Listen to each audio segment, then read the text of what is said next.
Sir ನಮಸ್ತೆ. ನಮಸ್ತೆ sir, ಈಗ ಎಸ್ ಐ ಕ್ಲಾಸ್ ಸ್ಟಾರ್ಟ್ ಮಾಡಿದ್ವಿ ಸರ್. PSIಗೆ ನಾನು ಒಂದೇ ಎಸ್ ಐ ಒಂದು ಇಬ್ಬರು ಶೇರ್ ಮಾಡಿದ್ವಿ ಸರ್. ಅದರ ನಂತರ ಒಂದು ಸ್ವಲ್ಪ ನಾನು ಕೆಲಸದ ಒತ್ತಡದೊಳಗೆ ನನಗೆ ಬರೋಕ್ಕಾಗಲಿಲ್ಲ ಸರ್. ಆದರೆ ನೀವು ಪ್ರಯತ್ನ ಬಿಡಲಿಲ್ಲ ಸರ್.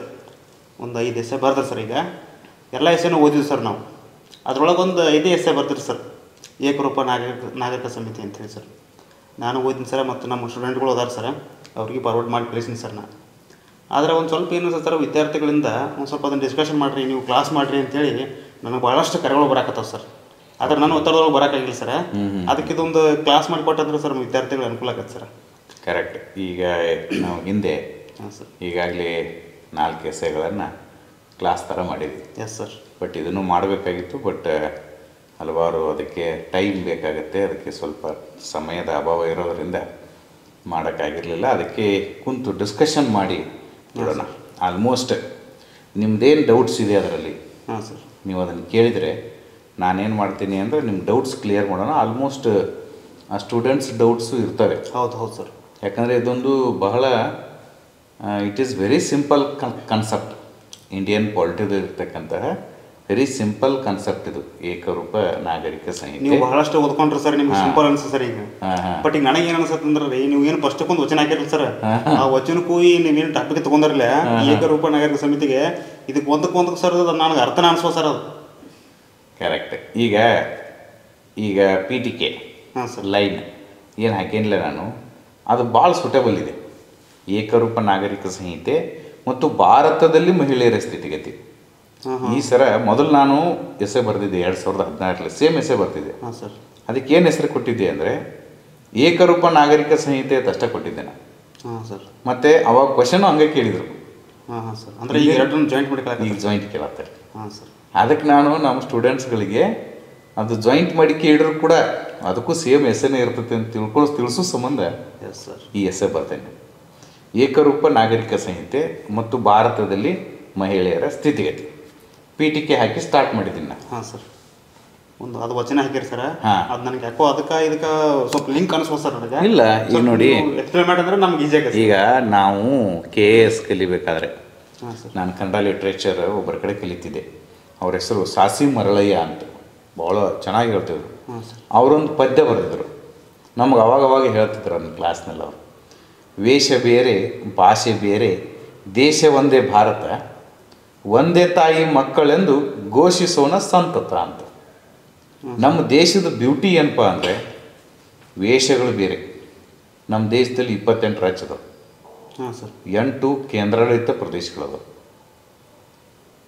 ಆ ಟೋಟಲ್ 36 ಯೂನಿಟ್ ಆಯ್ತು ನಮ್ಮದು. ಹೌದು ಸರ್. ಆ 36 ಯೂನಿಟ್ಗೆ ಹೋಗ್ರಿ ನೀವು, ಅವ್ರದ್ದೆಲ್ಲರದು ವೇಷ ಬೇರೆನೇ ಐತಿ.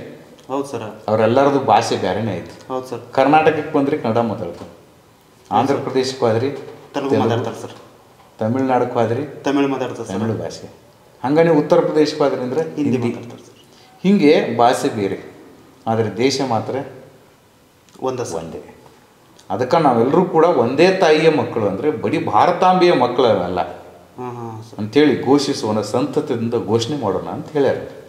ಈಗ ಅರ್ಥ ಸರ್ ನನಗೆ ಈ ಏಕರೂಪ ನಾಗರಿಕ ಸಮಿತಿ ಅಂದ್ರೆ ನಮ್ಮ ಭಾರತ ದೇಶದ ಎಲ್ಲ ಒಂದೇ ತಾಯಿ ಮಕ್ಕಳು ಅಂದ ಕೂಡಲೇ ಇನ್ನು ಮುಂದೆ ಸರ್ ಈಗ ಏಕರೂಪ ನಾಗರಿಕ ಸಮಿತಿ ಜಾರಿಗೆ ಬರ್ತಂದ್ರೆ ನಾವೆಲ್ಲರೂ ಒಂದೇ ಥರ ವಿಷಯ ಹಾಕೋತೀವಿ, ನಾವೆಲ್ಲರೂ ಒಂದೇ ಭಾಷೆ ಮಾತಾಡ್ತೀವಿ, ನಾವೆಲ್ಲರೂ ಒಂದೇ ಆಚರಣೆಯನ್ನು ಆಚರಣೆ ಮಾಡ್ತೀವಿ, ಒಂದೇ ಧರ್ಮವನ್ನು ಅನುಸರಿಸ್ತೀವಿ.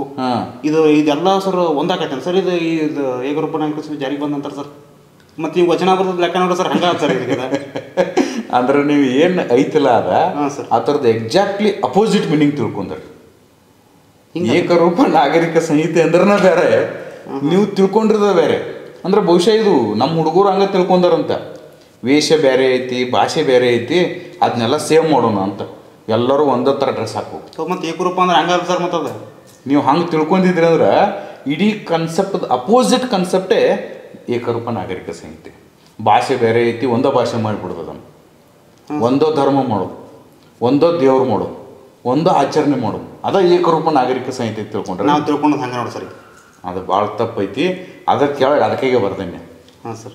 ಏಕರೂಪ ನಾಗರಿಕ ಸಂಹಿತೆ ಅಂದರೆ ಭಾರತದ ಎಲ್ಲ ವ್ಯಕ್ತಿಗಳಿಗೆ ಹಾಂ ಸರ್ ಅವರ ಧರ್ಮ ಮತ್ತು ಅವರ ಜಾತಿ ವ್ಯತ್ಯಾಸ ನೋಡಲಾರ್ದ, ಅವರ ವೇಷ, ಅವರ ಭಾಷೆ, ಅವರ ಧರ್ಮ, ಅವರ ಜಾತಿ, ಅದರ ವ್ಯತ್ಯಾಸ ನೋಡಲಾರ್ದನ ಇಲ್ಲಿ ನಿಮಗೆ ಒಂದು 6 ಪಾಯಿಂಟ್ ಹೇಳ್ತಾನೆ. ಹಾಂ ಒಂದು ವಿವಾಹ, ಎರಡನೇದು ವಿಚ್ಛೇದನ, ಮೂರನೇದು ಉತ್ತರಾಧಿಕಾರ, ನಾಲ್ಕನೇದು ವಾರಸ, ಐದನೇದು ಜೀವನಾಂಶ. ಈ 5 ಪಾಯಿಂಟ್ ಏನದವಲ್ಲ, ಇವುದರಲ್ಲಿ ಏಕರೂಪ ತರುವುದೇ ಏಕರೂಪ ನಾಗರಿಕ ಸಂಹಿತೆ. ಅಲ್ಲ ಸರ್, ಇವು 5 ಪಾಯಿಂಟ್ಗಳಿಗೆ ನಮ್ಮ ಸಂವಿಧಾನದೊಳಗೆ ಅದಾವ ಸರ್. ಇವು ನಮ್ಮ ಸಂವಿಧಾನವನ್ನು ಆಚರಣೆ ಮಾಡ್ತೀವಿ ಸರ್ ನಾವೆಲ್ಲರೂ. ಹೌದು. ಸಂವಿಧಾನ ಪ್ರಕಾರನ ಭಾರತೀಯ ಯಾವುದೇ ರಾಜ್ಯದ ವ್ಯಕ್ತಿಗಳಾಗಿರ್ಬೋದು, ಹಾಂ, ಭಾರತೀಯ ಪ್ರಜೆ ಅಂದ ಕೂಡಲೇ ನಾವು ಸಂವಿಧಾನವನ್ನು ಅನುಸರಿಸ್ತಾರೆ. ಈ ಸಂವಿಧಾನದೊಳಗೆ ವಿವಾಹ ಮಾಡ್ಕೋತೀವಲ್ಲ ನಾವು, ಇಡೀ ದೇಶ ತುಂಬ ಎಲ್ಲರೂ ಒಂದ ಟೈಪ್ ವಿವಾಹ ಪದ್ಧತಿ ಐತಿ. ಹೌದು ಸರ್. ಒಂದ ಟೈಪ್ ಡೈವರ್ಸ್ ಸಿಸ್ಟಮ್ ಇದೆ ನಮ್ಮಲ್ಲಿ. ಹೌದು ಸರ್. ಒಂದ ಟೈಪ್ ಉತ್ತರಾಧಿಕಾರ ಐತಿ. ಹೌದು ಸರ್. ಒಂದ ಟೈಪ್ ವಾರಸ ಐತಿ. ಒಂದ ಟೈಪ್ ಜೀವನಾಂಶ ತಿಳ್ಕೊಂತಾರ ಸರ್. ಸಂವಿಧಾನ ಎಲ್ಲರಿಗೂ ಒಂದಾಯ್ತು ಅಂದ್ರೆ ಇವು 5 ಪಾಯಿಂಟ್ಗಳು ಎಲ್ಲರಿಗೂ ಒಂದ ಸಮನಾಗಿರ್ತದೆ, ಸಿಗ್ತದೆ. ಹಂಗೆ ಇರ್ಲಾರ್ದಕ್ಕಾಗಿನ ಸಮಸ್ಯೆ ಬಂದೈತಿ. ಹೌದು ಸರ್. ಹೌದು. ಆ ಮುಂದಿನ ಪಾಯಿಂಟ್ ಅದನ್ನ ಬರ್ದೇನೆ ನೋಡ್ರೆ. ಇದಕ್ಕೆ ಸಂಬಂಧ ಏಕರೂಪ ನಾಗರಿಕ ಸಂಹಿತೆ ಅಂದ್ರೆ ವಿವಾಹ, ವಿಚ್ಛೇದನ, ಉತ್ತರಾಧಿಕಾರ, ವಾರಸ, ಜೀವನಾಂಶ. ನೀವು ಸರ್ಕಾರಿ ವ್ಯವಸ್ಥೆ ಒಳಗೆ ಕೆಲಸ ಮಾಡಿರಿ. ಹೌದು ಸರ್. ಮ್ಯಾರೇಜ್ ಆಗಿ ಬಂದ್ರಂದ್ರೆ ಮ್ಯಾರೇಜ್ ಏನು ಮಾಡ್ತೀರಿ, ರಿಜಿಸ್ಟ್ರೇಷನ್ ಮಾಡ್ತೀವಿ ಸರ್. ಅದಕ್ಕೆ ನಿಮ್ಮ ಭಾಷೆ ಒಳಗೆ ಏನೋ ಅಂತಿರಲ್ಲ, ಹೋಗಿ ಕಾಗದ ಮಾಡಿಸ್ತಾರೆ, ಅದಕ್ಕೆ ಸಹಿ ಮಾಡಿಸಿ ರಿಜಿಸ್ಟರ್ ಮ್ಯಾರೇಜ್ ಸರ್. ತಿಳಿತಾ? ಹೌದು ಸರ್. ಅಂದ್ರೆ ಅದು ಎಲ್ಲ ಧರ್ಮದವ್ರಿಗೆ ಸೇಮ್ ಐತೆ ತಿಳ್ಕೊಂಡ್ರೆ ನೀವು. ಹೌದು ಸರ್. ಮತ್ತೆ ಈಗ ನಾವು ಸರ್ಟಿಫಿಕೇಟ್ ಕೊಡ್ತಾರೆ ಸರ್, ಮ್ಯಾರೇಜ್ ಸರ್ಟಿಫಿಕೇಟ್ ಎಲ್ಲರಿಗೆ ಸೇಮ್ ಅಲ್ಲ ಸರ್. ಅದು ಒಂದೊಂದು ಧರ್ಮದೊಳಗೆ ಡೈವರ್ಸ್ ಸೇಮ್ ಐತೆ ತಿಳ್ಕೊಂಡ್ರೆ ನೀವು. ಹೌದು ಸರ್. ಎಲ್ಲ ಧರ್ಮದಾಗೂ ಮತ್ತೆ ಎಲ್ಲರಿಗೆ ಕಾನೂನು ಒಂದೈತಲ್ಲ ಸರ್. ಅದೇ ನೀವೇನು ತಿಳ್ಕೊಂಡಿರಲ್ಲ ಅದು ಹಂಗಿಲ್ಲ. ಫಸ್ಟ್ ಏನು ಹೆಂಗೆ ತಿಳ್ಕೊಂಡಿರೋದು ಅದು ಹಂಗಿಲ್ಲ, ಈಗೇನು ತಿಳ್ಕೊಂಡ್ರೆ ಇದು ಹಂಗಿಲ್ಲ. ಇವು ಹೆಂಗದಾವ ಅಂದ್ರೆ ಭಾರತ ದೇಶದಾಗ ಎಲ್ಲ ಧರ್ಮದ ಜನರು ಮದುವೆ, ವಿಚ್ಛೇದನ, ವಾರಸ, ಉತ್ತರಾಧಿಕಾರ, ಜೀವನಾಂಶಕ್ಕೆ ಸಂಬಂಧಪಟ್ಟಂಗೆ ಅವ್ರವ್ರ ಧರ್ಮದ್ದು ಅವ್ರದವ್ರ ಕಾಯ್ದೆಗಳು ಬೇರೆನೇ ಅದಾವ. ಹೌದನ್ ಸರ್? ಹೌದು. ಈ ಹಿಂದೂ ವಿವಾಹ ಕಾಯ್ದೆ ಅಂತೈತಿ, ಅದು ಹಿಂದೂಗಳಿಗೆ ಸಂಬಂಧಪಟ್ಟೈತೆ. ಅದು ಅದರ ಪ್ರಕಾರ ಅವರು ಹಿಂದೂ ಧರ್ಮದವರು ವಿವಾಹ ಮಾಡ್ಕೋತಾರೆ, ಅದರ ಪ್ರಕಾರ ಅವ್ರು ರಿಜಿಸ್ಟ್ರೇಷನ್ ಮಾಡ್ಕೋತಾರೆ. ಹಿಂದೂ ಉತ್ತರಾಧಿಕಾರ ಕಾಯ್ದೆ ಅಂತೈತಿ, ಅದರ ಪ್ರಕಾರ ಅವ್ರು ತೀರ್ಕೊಂಡ ನಂತರ ಅವ್ರ ಮುಂದಿನ ಮಕ್ಕಳಿಗೆ ವಾರಸ, ಅವ್ರ ಮುಂದಿನ ಮಕ್ಕಳಿಗೆ ಅವ್ರು ಗಳಿಸಿರ್ತಕ್ಕಂಥ ಆಸ್ತಿಯ ಹಕ್ಕುದಾರಿಕೆ ಅದರ ಬಗ್ಗೆ ಇರ್ತದೆ. ಭಾರತೀಯ ಕ್ರೈಸ್ತ ವಿವಾಹ ಕಾಯ್ದೆ ಅಂತ ಒಂದೈತಿ, ಅದು ಬರೀ ಕ್ರಿಶ್ಚಿಯನ್ರಿಗೆ ಅಟ್ಟ ಸಂಬಂಧ. ಅದು ಭಾರತದಲ್ಲಿರ್ತಕ್ಕಂಥ ಕ್ರಿಶ್ಚಿಯನ್ರು ಮದುವೆ ಆಗಕ್ಕೆ ಅದು ಅವ್ರಿಗೆ ಐದು ಕಾಯ್ದೆ ಬೇರೆನೇ ಐತಿ. ಇನ್ನು ಭಾರತೀಯ ವಿಚ್ಛೇದನ ಕಾಯ್ದೆ ಅಂತ ಐತಿ, ಇದು ಹಿಂದೂಗಳಿಗೆ ಡೈವರ್ಸ್ ಆಗಬೇಕಾಗಿತ್ತಂದ್ರೆ, ಗಂಡ ಹೆಂಡತಿ ಡೈವರ್ಸ್ ಆಗಬೇಕಾಗಿತ್ತಂದ್ರೆ ಅವ್ರಿಗೊಂದು ಏನು ಸಂಹಿತೆ ಮಾಡ್ಯಾರಲ್ಲ ಅದಕ್ಕೆ ಸಂಬಂಧಪಟ್ಟೈತೆ ಅದು. ಇನ್ನೊಂದು ಪಾರ್ಸಿ ವಿವಾಹ ಮತ್ತು ವಿಚ್ಛೇದನ ಕಾಯ್ದೆ ಅಂತ ಐತಿ. ನಮ್ಮ ಭಾರತ ದೇಶದಲ್ಲಿರ್ತಕ್ಕಂಥ ಪಾರ್ಸಿ ಜನರು ಅವ್ರು ಹೆಂಗೆ ಮದುವೆ ಆಗ್ಬೇಕು, ಅವ್ರದ್ದು ಹೆಂಗೆ ವಿಚ್ಛೇದನೆ ಆಗ್ಬೇಕು, ಅವ್ರು ಹೆಂಗೆ ರಿಜಿಸ್ಟ್ರೇಷನ್ ಮಾಡಬೇಕು, ಅವ್ರದ್ದು ಹೆಂಗೆ ಕಂಡೀಷನ್ ಬೇಕು ಅಂತ ಅವ್ರು ಬೇರೆನೇ ಐತಿ. ಇದನ್ನು ಬಿಟ್ಟು ಮತ್ತೊಂದು ಮುಸ್ಲಿಂ ಮಹಿಳಾ ಕಾಯ್ದೆ ಅಂತೇಳಿ 1986 ಮತ್ತೊಂದು ಆಗೈತಿ. ಅದ್ರ ಪ್ರಕಾರ ಅದೊಂದು ಅವ್ರದ್ದು ಮ್ಯಾರೇಜ್ ಬೇರೆನೇ ಐತಿ. ಮತ್ತೊಂದು ಶರಿಯತ್ ಅಂತ ಒಂದು ಬರ್ತೈತೆ ಅವರು, ಅದ್ರ ಪ್ರಕಾರ ಅವ್ರದ್ದು ಮ್ಯಾರೇಜ್, ಡೈವರ್ಸ್, ಉತ್ತರಾಧಿಕಾರ ಅವ್ರ ಸಿಸ್ಟಮ ಬೇರೆ ಐತೆ ಅವ್ರದ್ದು. ಅಂದ್ರೆ ಪ್ರತಿಯೊಂದು ಧರ್ಮದವ್ರು ಸರ್ ಅವ್ರದೇ ಆಗಿರ್ತಕ್ಕಂಥ ಒಂದು ಪದ್ಧತಿಯನ್ನು ರೂಢಿಸ್ಕೊಂಡ್ ಬಂದ್ಬಿಟ್ರೆ ಸರ್ ಈಗ ಅವ್ರು. ಅಂದ್ರೆ ಕಾನೂನು ಪದ್ಧತಿ ಅಲ್ಲಿದು, ಇದು ಕಾನೂನು ಅದಾವಂಗ, ಕಾಯ್ದೆನ ಅದಾವಂಗ ಸರ್. ಅಂದ್ರೆ ಪ್ರತಿಯೊಂದು ಧರ್ಮಕ್ಕೆ ಒಂದೊಂದು ಕಾನೂನುಗಳು ಬೇರೆನೇ ಅದಾವ. ಎದಕ್ಕೆ? ವಿವಾಹ, ವಿಚ್ಛೇದನ, ಉತ್ತರಾಧಿಕಾರ, ವಾರಸ, ಜೀವನಾಂಶ. ಏಕರೂಪ ನಾಗರಿಕ ಸಂಹಿತೆ ಅಂದ್ರೆ ಬೇರೆ ಧ್ವನಿ ವಿಚಾರ ಮಾಡಂಗಿಲ್ಲ. ವೇಷ, ಭಾಷೆ, ಧರ್ಮ, ದೇವರು, ಸಂಪ್ರದಾಯ ಇದ್ರ ಬಗ್ಗೆ ವಿಚಾರ ಮಾಡಂಗಿಲ್ಲ. ಕೆಲವೊಬ್ರು ಏಕರೂಪ ನಾಗರಿಕ ಸಂಹಿತೆ ಅಂದ್ರೆ ನಾವೆಲ್ಲರೂ ಒಂದೇ ಥರ ಬಟ್ಟೆ ಹಾಕೋಬೇಕಂದ್ರೆ ಅಂತ ಕೇಳ್ತಾರೆ. ಹಂಗೆ ತಿಳ್ಕೊಂಡಿದ್ದೀನಿ ಸರ್ ನಾನು. ಸಂಕುಚಿತ ಅರ್ಥದಲ್ಲಿ ಹಂಗೆ ಅನಿಸ್ತೈತೆ ಅದು. ಮತ್ತು ಕಡಿಮೆ ಓದಿದ ವಿದ್ಯಾರ್ಥಿಗಳಿಗೆ ಅಷ್ಟೇ ಗೊತ್ತಾಗ್ತೈತೆ ಅದು. ಈ ಏಕರೂಪ ನಾಗರಿಕ ಸಂಹಿತೆ ಗಿರಿಕೆ ಹಿಡಿದ 5 ವಿಷಯ ಸಂಬಂಧ ಇವು. ಮತ್ತು ಈಗ ನಿಮಗೆ ಅನಿಸ್ಲಿಲ್ಲ, ಹಿಂದೂಗಳಿಗೊಂದು ಬೇರೆನೇ ಐತಿ, ಕ್ರೈಸ್ತರಿಗೊಂದು ಬೇರೆನೇ ಐತಿ, ಪಾರ್ಸಿಗಳಿಗೊಂದು ಬೇರೆ ಐತಿ, ಇಸ್ಲಾಂ ಧರ್ಮದವ್ರಿಗೆ ಬೇರೆ ಐತಿ. ಇದು ಬೇರೆ ಬೇರೆ ಅದಾವಲ್ಲ ಇವತ್ರನ್ನೆಲ್ಲ ಕೂಡ್ಸೋದಕ್ಕೆ ಏನಂತ ಕರಿತೀವಿ ನಾವು? ಏಕರೂಪ ನಾಗರಿಕ ಸಂಹಿತೆ. ಅದೇ ಏಕರೂಪ ನಾಗರಿಕ ಸಂಹಿತೆ. ಅದನ್ನು ಜಾರಿಗೆ ತರಬೇಕಂಥೇಳಿ ಈಗ ಸರ್ಕಾರಗಳೇನು ಮಾಡತ್ತವ ಅಂದ್ರೆ ಪ್ರಯತ್ನ ಮಾಡತ್ತವ. ಇದನ್ನೆಲ್ಲ ಹೊರತುಪಡಿಸಿ ಇನ್ನೊಂದು ಕಾಯ್ದೆ ಐತೆ ನಮಗೆ, ವಿಶೇಷ ವಿವಾಹ ಕಾಯ್ದೆ 1954 ಅಂತ. ಈ ವಿಶೇಷ ವಿವಾಹ ಕಾಯ್ದೆ 1954 ಏನು ಹೇಳ್ತೈತೆ ಅಂದ್ರೆ, ನೀವು ಯಾವ ಬೇಕಾದ ಜಾತಿಯವ್ರು ಇರ್ರಿ, ಯಾವ್ದು ಬೇಕಾದ ಧರ್ಮದವ್ರು ಇರ್ರಿ, ನೀವು ಇದ್ರ ಪ್ರಕಾರವೂ ಮದುವೆ ಮಾಡ್ಕೊಂಡು ರಿಜಿಸ್ಟ್ರೇಷನ್ ಮಾಡ್ಕೋಬಹುದು ಅಂತ. ಅಂದರೆ ಈಗ ಅಂತರ್ಧರ್ಮೀಯ ವಿವಾಹಗಳಾಗಲ್ಲ ಸರ್ ಈಗ? ಹೌದು. ಅಂಥವ್ರಿಗೆ ಅನುಕೂಲ ಆಗುತ್ತೆ ಅಂತಾರೆ ಸರ್ ಇದನ್ನ? ಇದನ್ನ ಎಲ್ಲರಿಗೂ ಈ ಹಿಂದೂ ಧರ್ಮದವರು ವಿಶೇಷ ವಿವಾಹ ಕಾಯ್ದೆ 1954 ಪ್ರಕಾರ ಯಶಸ್ವಿ ಮಾಡಿಸ್ಬೋದು, ಇಸ್ಲಾಂ ಧರ್ಮದವರು ಇದ್ರ ಪ್ರಕಾರ ಮಾಡಿಸ್ಬೋದು, ಕ್ರೈಸ್ತರು ಕೂಡ ಇದ್ರ ಪ್ರಕಾರ ಮಾಡಿಸ್ಬೋದು, ಪಾರ್ಸಿಗಳು ಕೂಡ ಇದ್ರ ಪ್ರಕಾರ ಮಾಡಿಸ್ಬೋದು. ಅಂದರೆ ಯಾವುದೇ ಧರ್ಮದ ಇದನ್ನಿಲ್ಲ ಸರ್, ಮಿತಿ ಇಲ್ಲ. ಮಿತಿ ಇಲ್ಲ. ಯಾವುದೇ ಬೇಕಾದ ಧರ್ಮದವ್ರು ಬಂದು ಮಾಡ್ಕೋಬೋದು ಸರ್. ನೀವು ಯಾವ ಥರ ಹೋಗಿ ರಿಜಿಸ್ಟ್ರೇಷನ್ ಮಾಡ್ತಿರಲ್ಲ ಅದ್ರ ಪ್ರಕಾರ ನಿಮ್ಮ ಕಾಯ್ದೆಗಳು ಸ್ಟಾರ್ಟ್ ಆಕ್ಕವು ಮುಂದೆ. ಆದರೆ ಒಬ್ಬ ಹಿಂದೂ ಧರ್ಮದ ವ್ಯಕ್ತಿ ಇನ್ನೊಂದು ಧರ್ಮದ ವಿವಾಹ ಕಾಯ್ದೆ ಅದಾವಲ್ಲ ಅದ್ರ ಪ್ರಕಾರ ಅವನು ವಿವಾಹ ಮಾಡ್ಕೊಳಕ್ಕೆ ಬರಂಗಿಲ್ಲ. ಅಂದ್ರೆ ಒಬ್ಬ ಹಿಂದೂ ಆಗಿದ್ದಂದ್ರೆ ಅವ್ನು ಶರೀಯತ್ ಪ್ರಕಾರ ಮದುವೆ ಆಗಕ್ಕೆ ಬರೋದಿಲ್ಲ. ಒಬ್ಬ ಇಸ್ಲಾಂ ಆಗಿದ್ದಂದ್ರೆ ಅವ್ನು ಹಿಂದೂ ಧರ್ಮದ ಪ್ರಕಾರ ಮದುವೆ ಆಗಕ್ಕೆ ಬರಂಗಿಲ್ಲ. ಬಟ್ ಯಾವ ಧರ್ಮದವರು ಇದ್ರೂ ಕೂಡ ವಿಶೇಷ ವಿವಾಹ ಕಾಯ್ದೆ 1954 ಪ್ರಕಾರ ವಿವಾಹ ಆಗ್ಬೋದು. ಹಿಂಗಿವ ನಾವೆಲ್ಲರೂ ಒಂದೇ ಇದೀವಿ. ಹೌದು ಸರ್, ನಾವೆಲ್ಲ ಒಂದೇ ತಾಯಿ ಮಕ್ಕಳು. ಹೌದು ಸರ್. ಆದ್ರೆ ನಮ್ಮನ್ನು ಬೇರೆ ಬೇರೆ ಕಾನೂನುಗಳು ಆಳಾತವ. ಇವುಗಳಲ್ಲಿ ಏಕರೂಪತೆ ತರುವುದೇನೆ ಏಕರೂಪ ನಾಗರಿಕ ಸಂಹಿತೆ. ಈ ಕನ್ಸೆಪ್ಟ್ ಅರ್ಥ ಆತ ಈಗ ನೀವು? ಹಾಂ ಸರ್, ಈಗ ಪೂರ್ತಿ ಅರ್ಥ ಆತ. ಒಟ್ಟು ಇದನ್ನು ಯಾಕೆ ಇವು ಬೇರೆ ಬೇರೆ ಆಗ್ಯಾವಪ್ಪ ಅಂದ್ರೆ ನಮ್ಮ ದೇಶ ಭಾಳ ದೊಡ್ಡ ದೇಶ. ಹೌದು ಸರ್, ಭಾಳ ದೊಡ್ಡ ದೇಶ. 552 ಸಂಸ್ಥಾನಗಳಿದ್ದು ನಮ್ಮಲ್ಲಿ. ಭಾರತಕ್ಕೆ ಸ್ವಾತಂತ್ರ್ಯ ಬರೋದೇ ಅಂದ್ರೆ 552 ದೇಶ ಇದ್ದಂಗೆ ಇವ. ಹೌದು ಸರ್, ಪ್ರತಿಯೊಂದು ರಾಜ್ಯನಲ್ಲ ಸರ್. ಒಂದು ವರ್ಷಕ್ಕೆ ಒಂದು ಆಸ್ಟ್ರೇಲಿಯಾ ಆಕೈತಿ ನಮ್ಮಲ್ಲಿ. ಹೌದು ಸರ್, ಒಂದು ವರ್ಷಕ್ಕೆ ಆಸ್ಟ್ರೇಲಿಯಾದ ಜನಸಂಖ್ಯೆ ಏನೈತ್ಲೆ, ಹೌದು ಸರ್, ಒಂದು ವರ್ಷನಾಗ ಅಷ್ಟು ಜನಸಂಖ್ಯೆ ತಯಾರಾಕೈತಿ ನಮ್ದು. ಹೌದು ಸರ್. ಅಷ್ಟು ದೊಡ್ಡ ದೇಶ. ಇಲ್ಲಿ ದೊಡ್ಡ ದೇಶ, ಎಲ್ಲರದು ವಿಶ್ವಾಸಗಳು ಬೇರೆ ಬೇರೆ ಅದಾವೆ. ಒಬ್ಬರು ಒಂದು ದೇವ್ರನ್ನ ನಂಬ್ತಾರೆ, ಇನ್ನೊಬ್ರು ಒಂದು ದೇವ್ರು ನಂಬ್ತಾರೆ. ಒಬ್ಬರು ಮೂರ್ತಿ ಪೂಜೆ ನಂಬ್ತಾರೆ, ಒಬ್ಬರು ಮೂರ್ತಿ ಪೂಜೆಯನ್ನು ನಂಬಂಗಿಲ್ಲ. ಒಬ್ಬರು ದೇವ್ರು ಅಂತೇಳಿ ಪ್ರಕೃತಿಯನ್ನು ಆರಾಧಿಸ್ತಾರೆ, ಒಬ್ಬರು ಪಶುವನ್ನು ಆರಾಧಿಸ್ತಾರೆ ದೇವ್ರು ಅಂತೇಳಿ. ಒಂದೊಂದು ಧರ್ಮದವರಂತೂ ಮನುಷ್ಯರನ್ನ ದೇವ್ರು ಅಂತೇಳಿ ಪೂಜೆ ಮಾಡ್ತಾರೆ, ಮನುಷ್ಯರನ್ನೇ ದೇವ್ರ ಅಂತೇಳಿ ಪೂಜೆ ಮಾಡ್ತಾರೆ. ಹೌದಾ? ಕೆಲವೊಂದರಲ್ಲಿ ತಮ್ಮ ಪೂರ್ವಜರನ್ನೇ ದೇವ್ರು ಅಂತೇಳಿ ಪೂಜೆ ಮಾಡ್ತಾರೆ. ಇದೆಲ್ಲ ವಿಭಿನ್ನ ವಿಶ್ವಾಸಗಳದಾವ ನಮ್ಮಲ್ಲಿ. ಇವ್ರನ್ನೆಲ್ಲರನ್ನೂ ಒಂದೇ ವೇದಿಕೆಯೊಳಗೆ ತಂದು ನಿಲ್ಲಿಸೋದಂದ್ರೆ ತಿರುಗಾಡು ಕಪ್ಪಿಗಳನ್ನು ತೊಗೊಂಡು ಒಂದು ಬುಟ್ಟಾಗ ಇಟ್ಟಂಗೆ ಆಗಿಬಿಡ್ತೀವಿ. ಹೌದು ಸರ್, ಒಂದು ತಂದು ಹಿಡ್ಕೊಂಡ್ರೆ ಇನ್ನೊಂದು ಜಿಗಿದೋಗಿರುತ್ತೆ. ಇದನ್ನು ಅರ್ಥ ಮಾಡಿಕೊಂಡು ಸಂವಿಧಾನ ರಚನಾ ಸಭೆದವರು ಏನು ಮಾಡ್ರಿ ಅಂದ್ರೆ ಇವ್ರನ್ನೆಲ್ಲರನ್ನೂ ಒಂದೇ ವೇದಿಕೆಯೊಳಗೆ ತಂದು ಕುಣಿಸ್ಬೇಕಂತ ನಾವು ವಿಚಾರ ಮಾಡಿದ್ವಿ ಅಂದ್ರೆ ನಮ್ಮ ಸಂವಿಧಾನ ಫೈನಲ್ ಆಗೋದಿಲ್ಲ. ಅದಕ್ಕೆ ಏನು ಮಾಡ್ಯಾರ ಅಂದ್ರೆ ಅವರು ಸಂವಿಧಾನದೊಳಗೆ ಇದ್ರ ಬಗ್ಗೆ ಏನು ಮಾಡಿದ್ರು ಅಂದ್ರೆ ಪೂರ್ಣ ಪ್ರಮಾಣದ ನಿರ್ಧಾರವನ್ನು ತೆಗೆದುಕೊಳ್ಳಿಲ್ಲ. ಹಿಂದೂ ಮ್ಯಾರೇಜ್ ಕೋಡ್ ಬಿಲ್ ಅಂತ ಜಾರಿಗೆ ತಂದುಬಿಟ್ರು. ಆದ್ರೆ ಉಳಿದ ಎಲ್ಲ ಧರ್ಮಗಳಲ್ಲಿ ಇರ್ತಕ್ಕಂಥ ಏನು ಕಾಯ್ದೆ ಕಾನೂನುಗಳದಾವಲ್ಲ ಅದಕ್ಕೆ ಟಚ್ ಮಾಡಕ್ಕೆ ಹೋಗಲಿಲ್ಲ ಅವರು. ಹೀಗಾಗಿ ಇಲ್ಲಿ ತನಕ ಇದು ಸ್ವಾತಂತ್ರ್ಯ ಬಂದು 76 ವರ್ಷ ಆದರೂ ಇದ್ರ ಬಗ್ಗೆ ಏನು ಡಿಸ್ಕಷನ್ಸ್ಗಳು ಮುಂದುವರಿತಾ. ಅಂದ್ರೆ ನಮ್ಮ ಸಂವಿಧಾನದೊಳಗೆ ಸರ್ ಏಕರೂಪ ನಾಗರಿಕ ಸಂಹಿತೆ ಬಗ್ಗೆ ಎಲ್ಲಿ ಇದನ್ನೇ ಇಲ್ಲ ಸರ್, ಈಗ ಪ್ರಸ್ತಾಪನೆ ಇಲ್ಲ ಸರ್. ಐತಲ್ರಿ, ಅದನ್ನೇ ನಾ ಬರ್ದನು ಏಕರೂಪ ನಾಗರಿಕ ಸಂಹಿತೆಯ ಮೂಲ ಅಂತ. ಇದ್ರದ್ದು ಮೂಲ ಎಲ್ಲೈತಪ್ಪ ನಿಂಗೆ ಗೊತ್ತಿರ್ಬೇಕು. ರಾಜ್ಯ ನೀತಿ ನಿರ್ದೇಶಕ ತತ್ವಗಳು ಅಂತೇಳಿ ಬರ್ತಾವ ಸರ್, ಬರ್ತೈತಲ್ಲ. ಬರ್ತಾವ ಸರ್. ಅದ್ರೊಳಗೆ 44ನೇ ಆರ್ಟಿಕಲ್ ನೆನಪು ಮಾಡ್ಕೊ, ಟಿಕ್ ಹಾಕಿ ಬರ್ದಿರ್ತೀವಿ. Yes yes sir. ಏನಂತ ಇದರಲ್ಲಿ ಏಕರೂಪ ನಾಗರಿಕ ಸಂಹಿತೆಗಳನ್ನ ಜಾರಿಗೆ ತರತಕ್ಕದ್ದು ಅಂತೇಳಿ ಒಂದು ಪಾಯಿಂಟ್ ಐತಿ ಸರ್. ಪಾಯಿಂಟ್ ಐತಿಲ್ಲ, ಏಕರೂಪ ನಾಗರಿಕ ಸಂಹಿತೆಯನ್ನ ಸರ್ಕಾರವು ಜಾರಿಗೆ ತರತಕ್ಕದ್ದು. ಹೌದು ಸರ್, ಐತಿ ಸರ್. ಅವ್ರು ಏನು ಮಾಡ್ರು ಸಂವಿಧಾನ ರಚನಾ ಸಭೆಯಲ್ಲಿ ಇಷ್ಟ ಬರೆದು ಬಿಟ್ರು ಅವರು. ನೀವು ಮುಂದೆ ಕಾಲ ಪಕ್ವ ಆದಂಗೆ, ವಿಕಸಿತ ಆದಂಗೆ, ಜನರಿಗೆ ಒಂದೇ ವಿಶ್ವಾಸದವ್ರದ ಬಂದ ಮೇಲೆ ಅದನ್ನು ನೀವು ಜಾರಿಗೆ ತರ್ರಿ, ಅದು ಸರ್ಕಾರಗಳ ಕೆಲಸ ಅಂತ ಹೇಳಿಬಿಟ್ರು.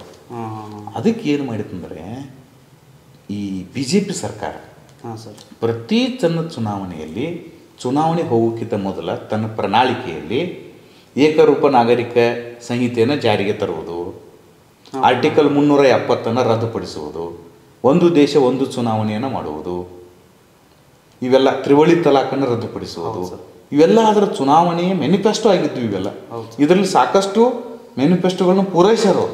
ಇದನ್ನ ಪೂರೈಸಕ್ಕಾಗತ್ತಿಲ್ಲ ಅವರು. ಅದನ್ನ ಟ್ರೈ ಮಾಡಕತ್ತಾರ ಸರ್. ಯಾಕಂದ್ರೆ ಇದು ಹೋದ ವರ್ಷನೂ ಸುದ್ದಿ ಒಳಗಿತ್ತು ಸರ್. ಹೌದು, 2019 ನಾವು ಓದಾಕ್ತಿದ್ವಿ ಸರ್. ಆ ಟೈಮ್ದೊಳಗೂ ಸುದ್ದಿ ಒಳಗಿತ್ತು. ಒಂದು ಸ್ವಲ್ಪ ದಿನ ಸುಮ್ ಆಗಿತ್ತು ಸರ್. ಈಗ ಮತ್ತೆ ಈಗ ಕಳೆದ 2 ತಿಂಗಳಿಂದ ಸರ್ ಮತ್ತೆ ಸ್ಟಾರ್ಟ್ ಆಗಿದೆ ಸರ್. ಇದು ಅದ ಮುಂದಿನ ಪಾಯಿಂಟ್. ಈಗ ತಿಳಿಯಾಕೈತಿ ನೀವು ಎಸ್ ಎ. ಹೌದು ಸರ್. ಅರ್ಥ ಅದ ನಿಂಗೆ ಎಸ್ ಎ ಹೆಂಗೆ ಕ್ರೊನಾಲಜಿಕಲ್ ಬರ್ಕೋತ ಬರ್ಬೋದು. ಹೌದು, ನಾ ಹೆಂಗೆ ಬರೋದ ನೀ ಅದ ಟೈಪ್ ಈಗ ಬರತ್ತೀರಿ ನೀವು. ನಾನು ಮೂಲ ಅಂತ ಹೇಳಿದ್ವಿ ನಾವು.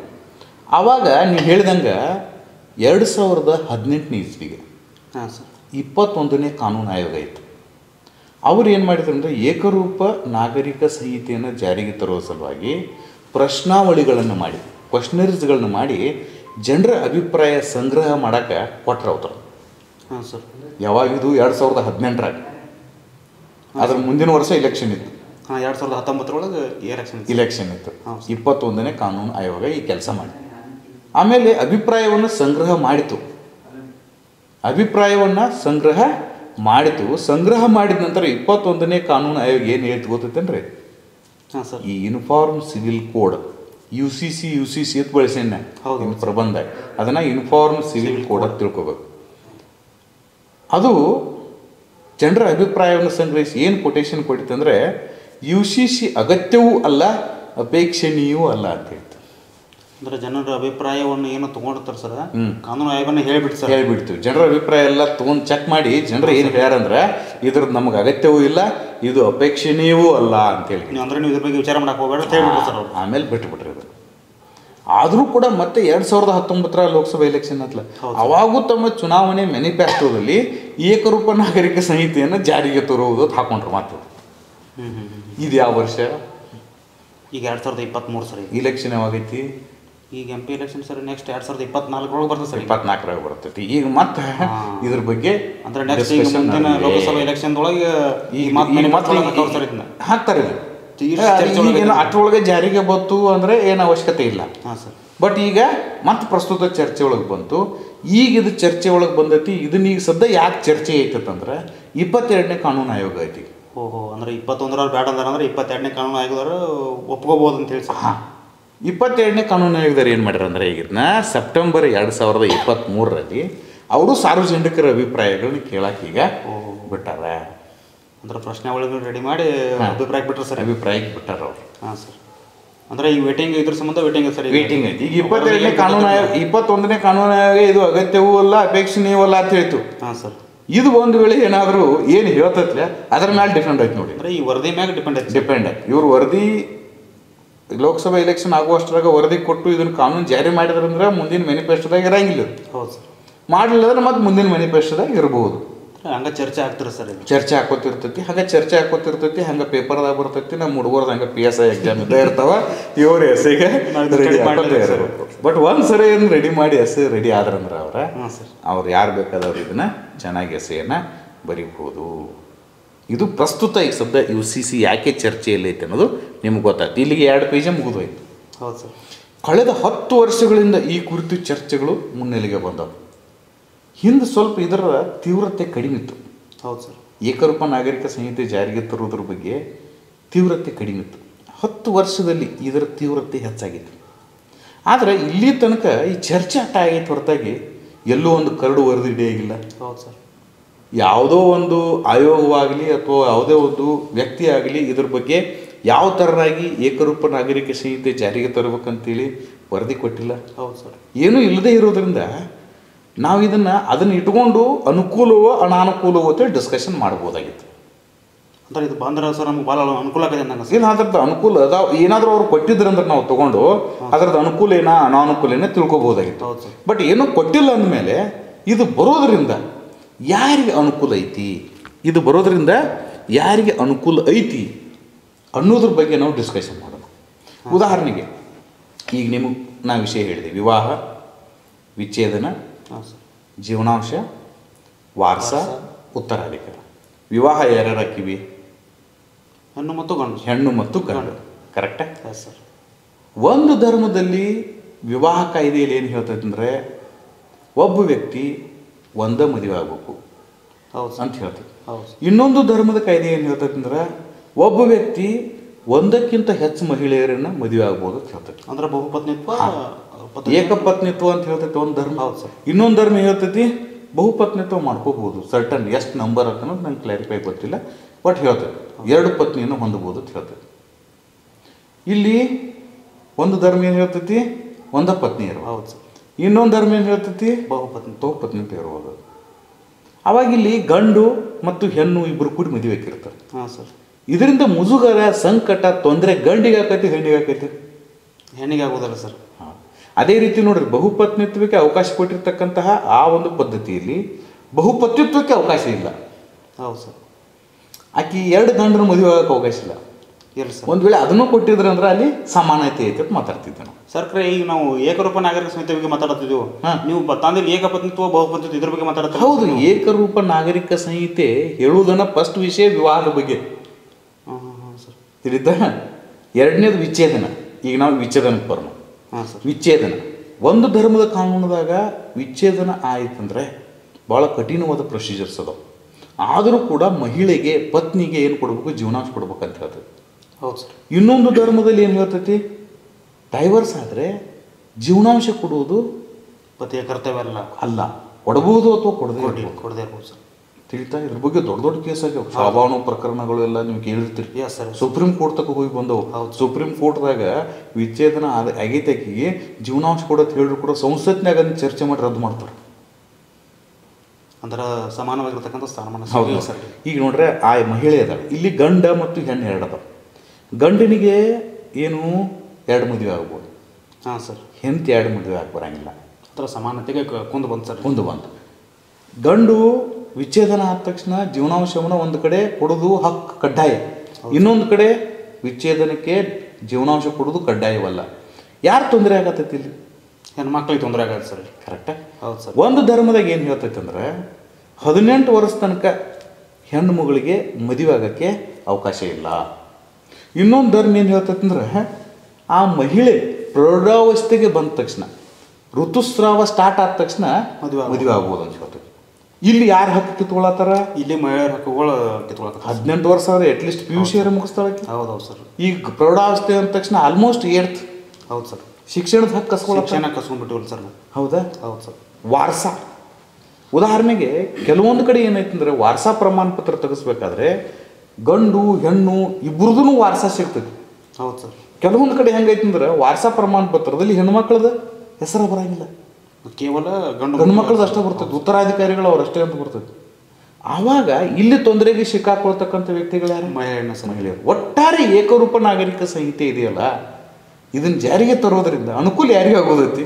ಮಹಿಳೆಯರಿಗೆ ಆಗತ್ತೆ ಸರ್. ಅದಕ್ಕಾಗಿ ಏಕರೂಪ ನಾಗರಿಕ ಸಂಹಿತೆ ಮತ್ತು ಇದು ಜಾರಿಯಿಂದ ಮಹಿಳೆಯರಿಗೆ ಆಗ್ತಕ್ಕಂತಹ ಅನುಕೂಲಗಳೇನ, ಅವಳ ಸ್ಥಿತಿಗತಿಗಳೇನ ಅಂತೇಳಿ ಎಸೆ ಕೇಳಬಹುದು. ಹೌದು ಸರ್. ಓಕೆ. ಅದು ಸರ್, ಈಗ ನಿಮ್ಮದು ಗಂಡು ಮತ್ತು ಹೆಣ್ಣು ಸಮಾನತೆ ಬರ್ತದೆ ಅಂದ್ರೆ ಸರ್ ಈಗ. ಬಟ್ ನಮ್ಮ ಸಂವಿಧಾನದೊಳಗೆ ಸರ್ ಈಗ ಈಗಾಗಲೇ ನಾವು ಸಮಾನತೆ ಹಕ್ಕನ್ನು ಕೊಟ್ಟೇವಲ್ಲ ಸರ್. ಈಗ ಕೊಟ್ರೆ ನೀವು ಆದ್ರೆ ಮತ್ತು ಅದು ವಿಫಲ ಆಗತ್ತೈತಿ ಇಲ್ಲಿ. ಹೌದು ಸರ್. ಹಕ್ಕು ಕೊಟ್ಟರು ಕೂಡ ಸಮಾನತೆಯ ಹಕ್ಕು ವಿಫಲ ಆಗತ್ತೈತಿ ಇಲ್ಲಿ. ಹೌದೌದು ಸರ್. ಮಹಿಳೆಗೊಂದು ಬೇರೆ ಥರ ಕಾನೂನು. ಹೌದು ಸರ್. ಪುರುಷರಿಗೆ ಒಂಥರ ಕಾನೂನು. ಒಂದು ಧರ್ಮದ ಮಹಿಳೆಗೆ ಒಂಥರ ಕಾನೂನು, ಇನ್ನೊಂದು ಧರ್ಮದ ಮಹಿಳೆಗೆ ಇನ್ನೊಂಥರ ಕಾನೂನು. ಇದರಿಂದ ಆರ್ಟಿಕಲ್ 14 ಇದೆಯಲ್ಲ, ಅದಕ್ಕೆ ನಾವು ಕಾನೂನಿನ ಎದುರಿಗೆ ಸರ್ವರು ಸಮಾನರು ಅಂತ ಏನು ಹೇಳಿದಿಲ್ಲ, ಅದಕ್ಕೆ ನಿಜವಾಗ್ಲೂ ಕೂಡ ಜಸ್ಟಿಫಿಕೇಶನ್ ಸಿಗ್ತಾ ಇಲ್ಲ. ಒಂದು ವೇಳೆ ಏಕರೂಪ ನಾಗರಿಕ ಸಂಹಿತೆ ಜಾರಿಗೆ ಬಂತಂದ್ರೆ ಕಾನೂನಿನ ಮುಂದೆ ಎಲ್ಲರೂ ಸಮಾನರು. ಮಹಿಳೆಗೆ 18 ವರ್ಷ ಆಗೋ ತನಕ ಮದುವೆ ಮಾಡೋಕ್ಕೆ ಬರೋದಿಲ್ಲ. ಅಟ್ಲೀಸ್ಟ್ PUC ಶಿಕ್ಷಣ ಆದರೂ ಮುಗಿತೈತೆ. ಈಗ ಮೊನ್ನೆ ಮದುವೆ ವಯಸ್ಸನ್ನು 18ರಿಂದ 21 ಮಾಡ್ಬೇಕಂತೇಳಿ ಒಂದು ಮಸೂದೆಯನ್ನು ಮಂಡಿಸಿ ಅದು ಇನ್ನೂ ಸ್ಟಡಿದಲ್ಲಿದೆ, ಅಧ್ಯಯನದಲ್ಲಿದೆ. ಹೌದು ಸರ್. ಜೊತೆಗೆ ವಿಚ್ಛೇದನ ಆಗಿರ್ತಕ್ಕಂಥ ಮಹಿಳೆಗೆ ಕಡ್ಡಾಯವಾಗಿ ಎಲ್ಲರೂ ಏನು ಕೊಡಬೇಕು? ಜೀವನಾಂಶವನ್ನು ಕೊಡಬೇಕು. ಅದು ಯಾವ ಬೇಕಾದ ಧರ್ಮದವರು. ಹೌದು ಸರ್. ಆ ಮಹಿಳೆ ಹಕ್ಕು ಸರ್. ಅದು ಮಹಿಳೆ ಹಕ್ಕು. ಹೌದು ಸರ್. ಅವಾಗ ಸಮಾನತೆ ಬರ್ತೈತಿ. ಒಂದು ಧರ್ಮದಾಗ ವಿಚ್ಛೇದನೆ ಆದ ತಕ್ಷಣ ಜೀವನಾಂಶ ಸಿಗ್ತೈತಿ, ಇನ್ನೊಂದು ಧರ್ಮದಲ್ಲಿ ವಿಚ್ಛೇದನೆ ಆದ ತಕ್ಷಣ ಜೀವನಾಂಶ ಸಿಗಂಗಿಲ್ಲ ಅಂದ್ರೆ ಯಾರು ಬಲಿಪಶು ಇದಕ್ಕೆ? ಭಾರತೀಯ ಮಹಿಳೆ. ಹೌದು ಸರ್. ನಾವು ಮಹಿಳೆಯರ ಬಗ್ಗೆ ಕತೆ ಬರೆದಿದ್ದಾರೆ, ಮಹಿಳೆಯರ ಬಗ್ಗೆ ಕವನಗಳನ್ನು ಬರೆದಿದ್ದಾರೆ. ಹೌದು ಸರ್. ಮಹಿಳೆಯರ ಬಗ್ಗೆ ನಾಟಕಗಳನ್ನು ಬರೆದಿದ್ದಾರೆ, ಮಹಿಳೆಯರ ಮೇಲೆ ರಾಮಾಯಣ ಬರೆದಿದ್ದಾರೆ, ಮಹಿಳೆಯರ ಮೇಲೆ ಮಹಾಭಾರತವನ್ನು ಬರೆದಿದ್ದಾರೆ. ಆದರೆ ಮಹಿಳೆಯರ ಹಕ್ಕುಗಳ ಬಗ್ಗೆ ಈ ಜಗತ್ತಿನಲ್ಲಿ ಯಾರು ಬರೆದಿದ್ದಾರೆ? ಇಲ್ಲ ಸರ್. ಬರೆದ ಬರೀ ಕಥೆ ಕವನಗಳ ಏನಾಗ್ಯಾವ, ಬರೀ ಐಟಮ್ಸ್ಗಳಾಗ್ಯಾವ. ಹೌದೌದು ಸರ್. ಭಾರತೀಯ ಮಹಿಳೆಯರ ಜೀವನ ಕಥೆ ಕವನಗಳ ಒಂದು ವಸ್ತುಗಳಾಗ್ಯಾವ ಅಷ್ಟೇ. ಹೌದು ಸರ್. ಹೊರತಾಗಿ ನಿಜವಾಗ್ಲೂ ಕೂಡ ಮಹಿಳೆಯರ ಸ್ಥಿತಿಗತಿಗಳು ಚೆನ್ನಾಗಿ ಆಗ್ಬೇಕಾದ್ರೆ ಜಾರಿ ಬರ್ಬೇಕು ಸರ್. ಆ ಸೀರಿಯಸ್ನೆಸ್ ಗೊತ್ತಾಗ್ತದೆ ನಿಮ್ಗೆ. ಹೌದು ಸರ್. ಇನ್ಕ ತನಕ ನಿಂಗೆ ಏಕರೂಪ ನಾಗರಿಕ ಸಂಹಿತೆ ಅಂದ್ರೆ ಇದೇನೋ ಒಂದು ಐತೆ ಆರ್ಟಿಕಲ್. ಇದು ಮಹಿಳೆಯರಿಗೆ ಸಂಬಂಧ ನನಗೆ ಗೊತ್ತಿರಲಿಲ್ಲ ಸರ್. ನನಗೆ ನಿಜವಾಗ್ಲೂ ಕೂಡ ಇಷ್ಟು ಗಂಭೀರವಾಗಿರ್ತಕ್ಕಂಥ ವಿಷಯ ಇದು ನಮ್ಮ ಕಲ್ತವ್ರು ಭಾಳ ಚೆನ್ನಾಗಿ ತಿಳ್ಕೊಬೇಕಿದೆ. ಕಲ್ತವ್ರು ಭಾಳ ಚೆನ್ನಾಗಿ ತಿಳ್ಕೊಬೋದು. ಕಲೀಲಾರವ್ರಿಗಂತೂ ನಾವು ಏನೂ ಮಾಡೋಕ್ಕಾಗಂಗಿಲ್ಲ. ಇನ್ನು ಕಲ್ತವ್ರಿಗೂ ಕೂಡ ಈ ವಿಷಯಗಳು ಗೊತ್ತಿರೋಂಗಿಲ್ಲ. ಅದಕ್ಕಾಗಿ ಇದನ್ನು ಹೇಳ್ತಕ್ಕಂಥ ಪ್ರಯತ್ನ ನಮ್ಮದಷ್ಟೇ. ಅರ್ಥ ಆಯ್ತಾ? Yes sir. ಕೆಲವೊಂದು ಕಡೆ ಬಹುಪತ್ನಿತ್ವ, ಕೆಲವೊಂದು ಕಡೆ ಏಕಪತ್ನಿತ್ವ. ಇದರಿಂದ ಅಸಾಮಾನ್ಯವಾಗಿ ನೋಡಿ, ಅಸಾಮಾನ್ಯವಾಗಿ ಹುಟ್ಟು ಒಂದ ದೇಶದಾಗಾದರೂ ಕೂಡ ಅದು ಕೇವಲ ಲಿಂಗದ ಆಧಾರದ ಮೇಲೆ ಅವ್ರನ್ನ ಅಸಮಾನವಾಗಿ ಏನು ನಾವು ಕಾಣತ್ತೀವಲ್ಲ, ಆ ಸ್ಥಿತಿಗತಿ ಹೋಗಿ ಎಲ್ಲರೂ ಸಮಾನರು ಅಂತಕ್ಕಂಥ ಸಮಾನತೆಯ ಸಾಧನ ಆಕತಿ ಏಕರೂಪ ನಾಗರಿಕ ಸಂಹಿತೆ ಬರೋದರಿಂದ. ಇನ್ನು 2ನೇ ಪಾಯಿಂಟ್ ಹಾಕಿನ ಲಿಂಗ ಸಮಾನತೆಯ ಸಾಧನ. ಈಗ ಲಿಂಗ ಸಮಾನತೆ ಸರ್, ಈ ಏಕರೂಪ ನಾಗರಿಕ ಸಂಹಿತೆ ಬರೋದು ಲಿಂಗ ಸಮಾನತೆ ಆಗ ಸರ್? ಹೌದು. ಈ ನೀವು ಸಣ್ಣಗಿರ್ತಾ ಕಲಿತಿದ್ರಿಗೂ ಐತೆ. ಹೌದು ಸರ್. ಲಿಂಗಗಳಲ್ಲಿ ಎಷ್ಟು ಪ್ರಕಾರ? 3 ಪ್ರಕಾರಗಳು ಸರ್. ಯಾವ್ಯಾವ? ಪುಲ್ಲಿಂಗ, ಸ್ತ್ರೀಲಿಂಗ, ನಪುಂಸಕಲಿಂಗ. ಹೌದಾ? ಇದ್ರಾಗ ಪುಲ್ಲಿಂಗ ಅಂದ್ರೆ ಪುರುಷರಿಗೆ ಸಂಬಂಧಪಟ್ಟಂಗ ಪುಲ್ಲಿಂಗ, ಸ್ತ್ರೀಯರಿಗೆ ಸಂಬಂಧಪಟ್ಟಂಗ ಸ್ತ್ರೀಲಿಂಗ. ಹೌದಾ? ಕನ್ನಡಕ್ಕೆ ಹೋದ್ರೆ ಲಿಂಗ ಸಮಾನತೆ ಅಂದ್ರೆ ಲಿಂಗ ಅಂದ್ರೆ ಕೆಲವೊಬ್ರು ಗೊತ್ತಿರಂಗಿಲ್ಲ. ಮತ್ತೆ ಲಿಂಗ ಅಂದ್ರೆ ಏನಪ್ಪಾ ಇದು ತಿಳ್ಕೊತೀರಿ. ಪುಲ್ಲಿಂಗ, ಸ್ತ್ರೀಲಿಂಗ ಇವ್ರಿಬ್ಬರು ನೋಡೋ ಸಮಾನತೆ ಇರ್ಬೇಕು. ಈಗ ಉದಾಹರಣೆ, ಮಹಿಳೆ ಏನು ಬಹುಪತ್ನಿತ್ವಕ್ಕೆ ಬಲಿಪಸು. ಹೌದು ಸರ್. ಒಬ್ಬ ಪುರುಷರತನ 4 ಮಂದಿ 3 ಮಂದಿ ಏನಿರ್ಬೋದು ಪತ್ನಿಯರಿರ್ಬೋದು. ಆದ್ರೆ ಒಂದೇ ಮಹಿಳೆಗೆ ಬಹುಪತಿತ್ವ 2 ಜನ ಮದುವೆ ಪದ್ಧತಿನೇ ಇಲ್ಲ ಸರ್. ಮತ್ತೆ ಇದೆಂತ ಲಿಂಗ ಸಮಾನತೆ? ಪುರುಷರಿಗೊಂದು ಬೇರೆ, ಮಹಿಳೆಯರು ಬೇರೆ ಸರ್. ಈಗ ಐತಿಲ್ಲ.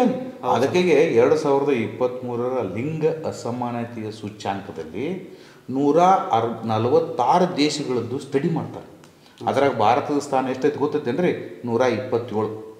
ಇನ್ನೊಂದು ಸ್ವಲ್ಪ ಆದ್ರೆ ಲಾಸ್ಟ್ ಬಂದೈತೆ ನಮ್ದು ಸರ್. ಸಮಾನತೆ ಇಲ್ಲ ಸರ್. ಸಮಾನತೆನೇ ಇಲ್ಲ ಸರ್. ಒಂದು ಪಾಪ ಮಗು 18 ವರ್ಷ ತನಕ ಸಾಲಿ ಕಲಿತೈತಿ, ಅದಾದ ನಂತರ ಅದು ಮದುವೆ ಮಾಡಿಕೊಡ್ತಾರೆ. ಒಂದು ಕಡೆ ಅದು ಪ್ರೌಢಾವಸ್ಥೆಗೆ ಬಂದ ತಕ್ಷಣ ಏನು ಗೊತ್ತೈತೆ ಅದಕ್ಕೆ? ಮಗುವಿನ ಕೈಯಲ್ಲಿ ಇನ್ನೊಂದು ಮಗು ಓದಾಕೈತೆ. ಹೀಗಾಯ್ತು. ಶಿಕ್ಷಣ ಇಲ್ಲ ಸರ್. ಶಿಕ್ಷಣ ಇಲ್ಲ. ಶಿಕ್ಷಣಕ್ಕಿಂತ ಪಾಪ ವಯಸ್ಸಾಗಿಲ್ಲ ಅವ್ರಿಗೆ. ಅವಳು ಆಟ ಆಡಿ ನಲಿದಾಡಿ ಆಕೆ ಮಗು ಇದ್ದಾಗ ಆಕೆ ಕೈಯಾಗ ಒಂದು ಮಗು ಕೊಟ್ರೆ ಎಷ್ಟು ಚಿಂತಾಜನಕ ಆಗತ್ತೆ ಪರಿಸ್ಥಿತಿ. ಮಹಿಳೆಯರ ಆರೋಗ್ಯದ ಸಮಸ್ಯೆಗಳು ಎಷ್ಟು ಬರ್ತವೆ. ಕೇವಲ ಹೆಣ್ಣು ಎಂಬ ಕಾರಣಕ್ಕೆ ಅವಳನ್ನು ನಾವು ಅಸಮಾನವಾಗಿ ನೋಡುವುದು ಏನಿಲ್ಲ, ಅದು ಸರಿಯಾದ ಕ್ರಮ ಅಲ್ಲ. ಹೌದು ಸರ್. ಭಾರತಕ್ಕೆ ಸ್ವತಂತ್ರ ಬಂದು 76 ವರ್ಷಗಳಾದರೂ ಕೂಡ ನಾವು ಇನ್ನೂ ಕೂಡ ಇದನ್ನು ಬದಲಾವಣೆ ಮಾಡಬೇಕು ಅಥವಾ ಮಾಡಬಾರ್ದು? ಮಾಡ್ಬೇಕು ಸರ್. ಅನ್ಸತೈತಿ ವಿದ್ಯಾರ್ಥಿಗೆ ಅನ್ಸತೈತಿ. ಹೌದು ಸರ್. ಒಬ್ಬ ಡಿಗ್ರಿ ಓದಿದ ವಿದ್ಯಾರ್ಥಿಗೆ ನಿಮ್ಗೆ ಅನ್ಸತೈತಿ. ಹೌದು ಸರ್. ಬದಲಾವಣೆ ಇದನ್ನ ನಾವು ಚೇಂಜ್ ಮಾಡಿದ್ವಿ ಅಂದ್ರೆ ಆಟೋಮೆಟಿಕ್ ಆಗಿ ಎಲ್ಲ ಮಹಿಳೆಯರಿಗೂ ಕೂಡ ಒಂದೇ ಥರದ ಕಾನೂನು ಇರೋದ್ರಿಂದ ನಾವೆಲ್ಲರೂ ಒಂದೇ ಅಂತದಾಕತಿ. ಈ 146 ದೇಶದೊಳಗೆ ಇದನ್ನು ಜಾರಿಗೆ ತಂದ್ರೆ ನಮ್ಮ ಒಂದು ರ್ಯಾಂಕಿಂಗ್ ಆಲ್ಮೋಸ್ಟ್ 55ರಿಂದ 56 ಹೋಗ್ತೈತಿ. ಹೌದು ಸರ್. ಅವಾಗ ನಾವು ಇಂಟರ್ನ್ಯಾಷನಲ್ ಲೆವೆಲ್ದಾಗೂ ಕೂಡ ನಮ್ಮ ಲಿಂಗ ಸಮಾನತೆಯ ಸೂಚ್ಯಾಂಕದಲ್ಲಿ ಮ್ಯಾಲೆ ಬಂದಿರೋ ತಿಳ್ಕೊಂಡು ಭಾರತ ವಿಶ್ವಗುರು ಆಕೈತಿ. ಗುರುತಿಸ್ಕೋತೀವಿ ಸರ್. ವಿಶ್ವ ಮಟ್ಟದೊಳಗೆ ಗುರುತಿಸ್ಕೋತೀವಿ ಸರ್. ಗುರುತಿಸ್ಕೋತೈತಿ. ಮೊನ್ನೆ G20 ಇದನ್ನ ನಾವು ಹೇಳಿದ್ದು. ಹಾಂ ಸರ್. ಮಹಿಳೆಯರಿಗೆ ಸಂಬಂಧಪಟ್ಟಂಥ ಲಿಂಗ ಸಮಾನತೆ ಅಂತಕ್ಕಂಥ ಪಾಯಿಂಟನ್ನು G20 ಒಳಗೆ 6 ಪಾಯಿಂಟ್ ಹೇಳಿದರು. ಅದ್ರಾಗ ಮಹಿಳೆಯರ ಬಗ್ಗೆನ ಒಂದು ಪಾಯಿಂಟ್ ಹೇಳ್ಯಾರ. ಇದು ಕೂಡ ಸಾರ್ಥಕ ಆಗ್ತದೆ. ಇಷ್ಟೆಲ್ಲ ಒಳ್ಳೆಯ ಅಂಶಗಳೆಲ್ಲಿದಾವೆ ಹೇಳ್ರಿ? ಏಕರೂಪ ನಾಗರಿಕ ಸಂಹಿತೆ ಯೂನಿಫಾರ್ಮ್ ಸಿವಿಲ್ ಕೋಡ್ದಲ್ಲಿದ್ದಾವೆ. ಇನ್ನು 3ನೇ ಪಾಯಿಂಟ್ ಏನಾಕೇನಂದ್ರೆ ರಾಷ್ಟ್ರೀಯ ಐಕ್ಯತೆಯ ಸಾಧನ. ಐಕ್ಯತೆ, ಏಕತೆ, ನಾವೆಲ್ಲರೂ ಒಂದೇ. ಹಾಂ ಸರ್. ಒಂದೇ ಮಾತರಂ ಅಂತಿರ್ತೀವಿ, ಓದಿದ್ದು. ಹೌದು ಸರ್. ಒಂದೇ ಅಂದ್ರೆ ಏನು? ನಾವೆಲ್ಲ ಒಂದೇ ಸರ್. ಹಾಂ, ಒಂದೇ ಅಂದ್ರೆ ನಾವೆಲ್ಲ ಒಂದೇ. ಒಂದೇ ಸರ್. ಒಂದೇ ಒಂದೇ ಅಂದ್ರೆ ನಮಸ್ಕಾರ. ಹಾಂ ಸರ್. ಒಂದೇ ನಮಸ್ಕಾರ. ನಮಸ್ಕಾರ ಸರ್. ಮಾತರಂ. ಹಾಂ ಸರ್. ನಾವೆಲ್ಲನೂ ಕೂಡ ಒಂದೇ ತಾಯಿ ಮಕ್ಕಳು. ಐಕ್ಯತೆ ಅಂದೀವಿ ನಾವು. ಹೆಂಗೆ ಸಾಧ್ಯ? ಹಿಂದೂ ಧರ್ಮದಲ್ಲಿ ವಿವಾಹ ವಿಚ್ಛೇದನ ವಾರಸ ಒಂದು ಟೈಪ್ ಬೇರೆನೇ ಐತಿ. ಇಸ್ಲಾಂ ಧರ್ಮದಲ್ಲಿ ವಿವಾಹ ವಿಚ್ಛೇದನ ವಾರಸ ಬೇರೆನೇ ಐತಿ. ಕ್ರೈಸ್ತ ಧರ್ಮದಾಗ ಬೇರೆನೇ ಐತಿ. ಪಾರ್ಸಿ ಧರ್ಮದಾಗ ಬೇರೆನೇ ಐತಿ. ಹೀಗೆಲ್ಲ ಇದ್ದಾಗ ನಾವೆಲ್ಲ ಒಂದೇ ಅಂತ ಅನ್ನೋಕೆ ಹೆಂಗೆ ಸಾಧ್ಯ ಇದೆ? ಸಾಧ್ಯ ಇಲ್ಲ ಸರ್. ಯಾಕಂದ್ರೆ ಹಿಂದೂ ಕಾಯ್ದೆಗಳು ಬೇರೆ ಅದಾವು, ಇಸ್ಲಾಂ ಕಾಯ್ದೆನೂ ಬೇರೆ ಅದಾವು, ಧರ್ಮಕ್ಕೊಂದು ಕಾಯ್ದೆಗಳು ಅದಾವೆ ಸರ್. ಕಾಯ್ದೆ ಅದ. ಹಿಂಗಿದ್ದಾಗ ನಾವೆಲ್ಲರೂ ಒಂದನಕ್ಕೆ ಸಾಧ್ಯನೇ ಇಲ್ಲ ಸರ್. ಈಗ IPC CRPC ಅದಾವಪ್ಪ. ಹೌದು ಸರ್. ಯಾವ ತಪ್ಪು ಮಾಡಿದ್ರು ಕೂಡ ಒಂದೇ ಕಾಯ್ದೆ IPC. ಹೌದು ಸರ್. ತಿಳಿತಾ? ಯಾವ ಧರ್ಮದವ ಕೊಲೆ ಮಾಡಿದ್ರು ಕೂಡ ಅವ್ನಿಗೆ ಒಂದೇ ಥರ ಶಿಕ್ಷೆ ಐತಿ. ಹೌದೌದು ಸರ್. ಹೌದಿಲ್ಲ? ಹೌದು ಸರ್. ಹಂಗ್ಯಾಕೆ ಇಲ್ಲಿ ಇರಬಾರ್ದು? ವಿವಾಹ ವಿಚ್ಛೇದನ ವಾರಸ ಉತ್ತರಾಧಿಕಾರ ಜೀವನಾಂಶಕ್ಕೆ ಯಾಕೆ ಹಂಗೆ ಇರಬಾರ್ದು? ಇರ್ಬೇಕು ಸರ್. ನಿಂಗೆ ಅನ್ಸತೈತಿ? ಹೌದೌದು ಸರ್. ಅದನ್ನು ಹಂಗೆ ಬಂತಂದ್ರೆ ಮಾತ್ರ ನಮ್ಮಲ್ಲಿ ರಾಷ್ಟ್ರೀಯ ಐಕ್ಯತೆ ಬರ್ತದೆ. ಉದ್ಯೋಗದಲ್ಲಿ ನಾವೇನು ಮಾಡತ್ತೀವಿ? ಸರ್ಕಾರಿ ಸೇವೆಗಳಲ್ಲಿ, ಶಿಕ್ಷಣದಲ್ಲಿ, ಉದ್ಯೋಗದಲ್ಲಿ ನಾವೆಲ್ಲರೂ ಕೂಡ ಏಕತೆಯನ್ನು ಬಯಸತ್ತೀವಿ. ಹೌದು ಸರ್. ಸಮಾನತೆಯನ್ನು ಬಯಸತ್ತೀವಿ. ಆದರೆ ಇಂಥ ಮಹಿಳೆಯರಿಗೆ, ಹೆಣ್ಣು ಮಕ್ಕಳಿಗೆ ಹಕ್ಕುಗಳನ್ನ ಕೊಡಕ್ಕೆ ಅವ್ರ ಮೇಲೆ ಮಾಡ್ತಕ್ಕಂಥ ದೌರ್ಜನ್ಯಗಳಿವೆಲ್ಲ. ಈ ದೌರ್ಜನ್ಯಗಳನ್ನ ಕಾಯಕ್ಕೆ ನಮ್ಮಲ್ಲಿ ಏಕರೂಪದ ಕಾನೂನುಗಳು ಯಾಕೆ ಬೇಡ? ಅದು ಬಂತಂದ್ರೆ ನಿಜವಾಗಲೂ ಕೂಡ ನಮ್ಮಲ್ಲಿ ರಾಷ್ಟ್ರೀಯ ಐಕ್ಯತೆ ಆಕೈತಿ. ಜೊತೆಗೆ ನಮ್ಮ ದೇಶದಲ್ಲಿ ಮಹಿಳೆಯರ ಸ್ಥಿತಿಗತಿಗಳು ಸುಧಾರಣೆ. ಸರ್. ಇನ್ನು 4ನೇ ಪಾಯಿಂಟ್ ನೋಡ್ರಿ. ಜನಸಂಖ್ಯೆ ನಿಯಂತ್ರಣದ ಸಾಧನ ಸರ್. ಏಕರೂಪ ನಾಗರಿಕ ಸಂಹಿತೆ ಬರೋದ್ರಿಂದ ಜನಸಂಖ್ಯೆ ನಿಯಂತ್ರಣ ಆಕೈತಿ. ಜನಸಂಖ್ಯೆಗೆ ಇದಕ್ಕೆ ಏನು ಸಂಬಂಧ ಸರ್? ಇದು ಭಾಳ ಇಂಪಾರ್ಟೆಂಟ್. ನಿನಗೆ ಹೇಳಿಲ್ಲ ನಾ ಈಗ, ಒಂದು ಧರ್ಮದಾಗ ಏಕಪತ್ನಿತ್ವ, ಹಾಂ ಸರ್. ಇನ್ನೊಂದು ಧರ್ಮದಾಗ ಬಹುಪತ್ನಿತ್ವ. ಏಕಪತ್ನಿತ್ವ ಒಂದೇ ಹೆಂಡ್ತಿದ್ದವ ಒಂದು ವರ್ಷಕ್ಕೆ ಒಂದು ಮಗು ಜನ್ಮ ಕೊಡ್ತಾನೆ. 3 ವರ್ಷಕ್ಕೆ ಮೂರು ಮಗು ಮ್ಯಾಕ್ಸಿಮಮ್ ಅಂದ್ರೆ 3 ಮಗು ಮಾಡ್ಬೋದು ಸರ್. ಇಲ್ಲಿ ಇನ್ನೊಂದು ಧರ್ಮದಾಗ ಒಬ್ಬ 3 ಮಂದಿ ಮಹಿಳೆಯರು ಮದುವೆ ಆಗಿದ್ದಂದ್ರೆ 3 ವರ್ಷಕ್ಕೆ ಎಷ್ಟು ಮಕ್ಕಳು ಅದು? 1 ವರ್ಷಕ್ಕೆ 3 ಅಂದ್ರೆ ಸರ್ 9 ಮಕ್ಕಳು ಮಾಡಿದ್ರೆ ಸರ್ ನೀವು. ಜನಸಂಖ್ಯೆ ಎಷ್ಟು ಪ್ರಮಾಣ 3x ಡೆವಲಪ್ ಆಗಿತ್ತಲ್ಲ ನಮ್ದು. ಹೌದು ಸರ್. ಜನಸಂಖ್ಯೆ ನಿಯಂತ್ರಣ ಆಗೋದು ಸರ್. ಹೌದು, ಕರೆಕ್ಟ್ ಸರ್ ನೀವು ಹೇಳೋದು. ಕರೆಕ್ಟ್ ಐತಿಲ್ಲೋ? Correct sir. ಈ ಜನಸಂಖ್ಯೆ ನಿಯಂತ್ರಣದ ಸಾಧನ ಆಕೈತಿ ಯೂನಿಫಾರ್ಮ್ ಸಿವಿಲ್ ಕೊಡುವಂಥದ್ದು. ಹೌದು ಸರ್. ಹಾಂ ಹೌದು ಸರ್. ಎಲ್ಲರೂ ಏಕಪಂಥಿತ್ವವನ್ನು ಹೊಂದ್ಕೊಂಡ್ರಂದ್ರೆ ಸರ್ ಹಾಂ ವರ್ಷಕ್ಕೆ 1 ಮಗುವನ್ನು ಪಡ್ಕೋತಾರೆ ಸರ್. ಹಾಂ, ನಾವು ಭಾಳ ಪ್ರಯತ್ನ ಮಾಡಿದ್ರೆ 1 ಮಗು. ಹೌದು ಸರ್. ಆಟೋಮೆಟಿಕ್ ಕಡಿಮೆ ಆಗುತ್ತೆ ಸರ್. ಆಟೋಮೆಟಿಕ್ ಕಡಿಮೆ ಆಗುತ್ತೆ. ಹೌದು. ಅದಕ್ಕೆ ಯೂನಿಫಾರ್ಮ್ ಸಿವಿಲ್ ಕೋಡ್ ಈ ಡೈರೆಕ್ಟ್ಲಿ ಪಾಪ್ಯುಲೇಷನ್ ನಮ್ದು ಏನೈತಿಲ್ಲ ಜನಸಂಖ್ಯೆ ನಿಯಂತ್ರಣದ ಸಾಧನ ಆಕೈತಿ. ಇದು ಯಾವುದೋ ಕಾಯ್ದೆಯಿಂದ ಸಾಧ್ಯ ಇಲ್ಲ ಸರ್, ಮಾತ್ರ ಸಾಧ್ಯ ಐತೆ. ಅಟ್ಲೀಸ್ಟ್ ಅದಕ್ಕೊಂದು ಸ್ವಲ್ಪ ಏನಾದರೂ ಕೊಡುಗೆ ಕೊಡ್ತೈತಿ. ನಾವು ಮತ್ತು ಅದಕ್ಕಿಂತ ಇಂಪಾರ್ಟೆಂಟ್, ನಮ್ಮಲ್ಲಿ ಏನು ಜನಸಂಖ್ಯೆ ಜಾಸ್ತಿ ಆಗಲಿ ಅದರ ವಿರೋಧಿಗಳು ನಾವೇನಲ್ಲ. ಹೌದು ಸರ್. ಕಡಿಮೆ ಮಕ್ಕಳು ಇರೋದ್ರಿಂದ ಅವ್ರಿಗೆ ಒಳ್ಳೆಯ ಶಿಕ್ಷಣ ಕೊಡ್ಬೋದು. ಹೌದು ಸರ್. ತಿಳಿತಾ? ಅವ್ರಿಗೆ ಒಳ್ಳೆಯ ಸೌಲಭ್ಯಗಳನ್ನು ಕೊಡ್ಬೋದು. ತಿಳಿತಾ? ಅವ್ರಿಗೆ ಒಳ್ಳೆಯ ಆಹಾರವನ್ನು ಕೊಡ್ಬೋದು. ಹೌದು ಸರ್. ಒಳ್ಳೆಯ ಕಲೆಯನ್ನು ಕಲಿಸ್ಬೋದು. ಮತ್ತು ಎಲ್ಲದಕ್ಕಿಂತ ಇಂಪಾರ್ಟೆಂಟ್ ಆರೋಗ್ಯಯುತವಾಗಿ ಸೌಹಾರ್ದಯುತವಾಗಿ ಅವ್ರ ಜೊತೆ ಬದುಕ್ಬೋದು. ಹೌದು ಸರ್. ನಾಳೆ ಪತಿ ಸತ್ತ ನಂತರ ಅವನ ಆಸ್ತಿಗಾಗಿ ಕಲಹಗಳು ಏರ್ಪಾಡಬಾರ್ದು. ಹೌದು ಸರ್. ಅರ್ಥ ಆಯ್ತಾ?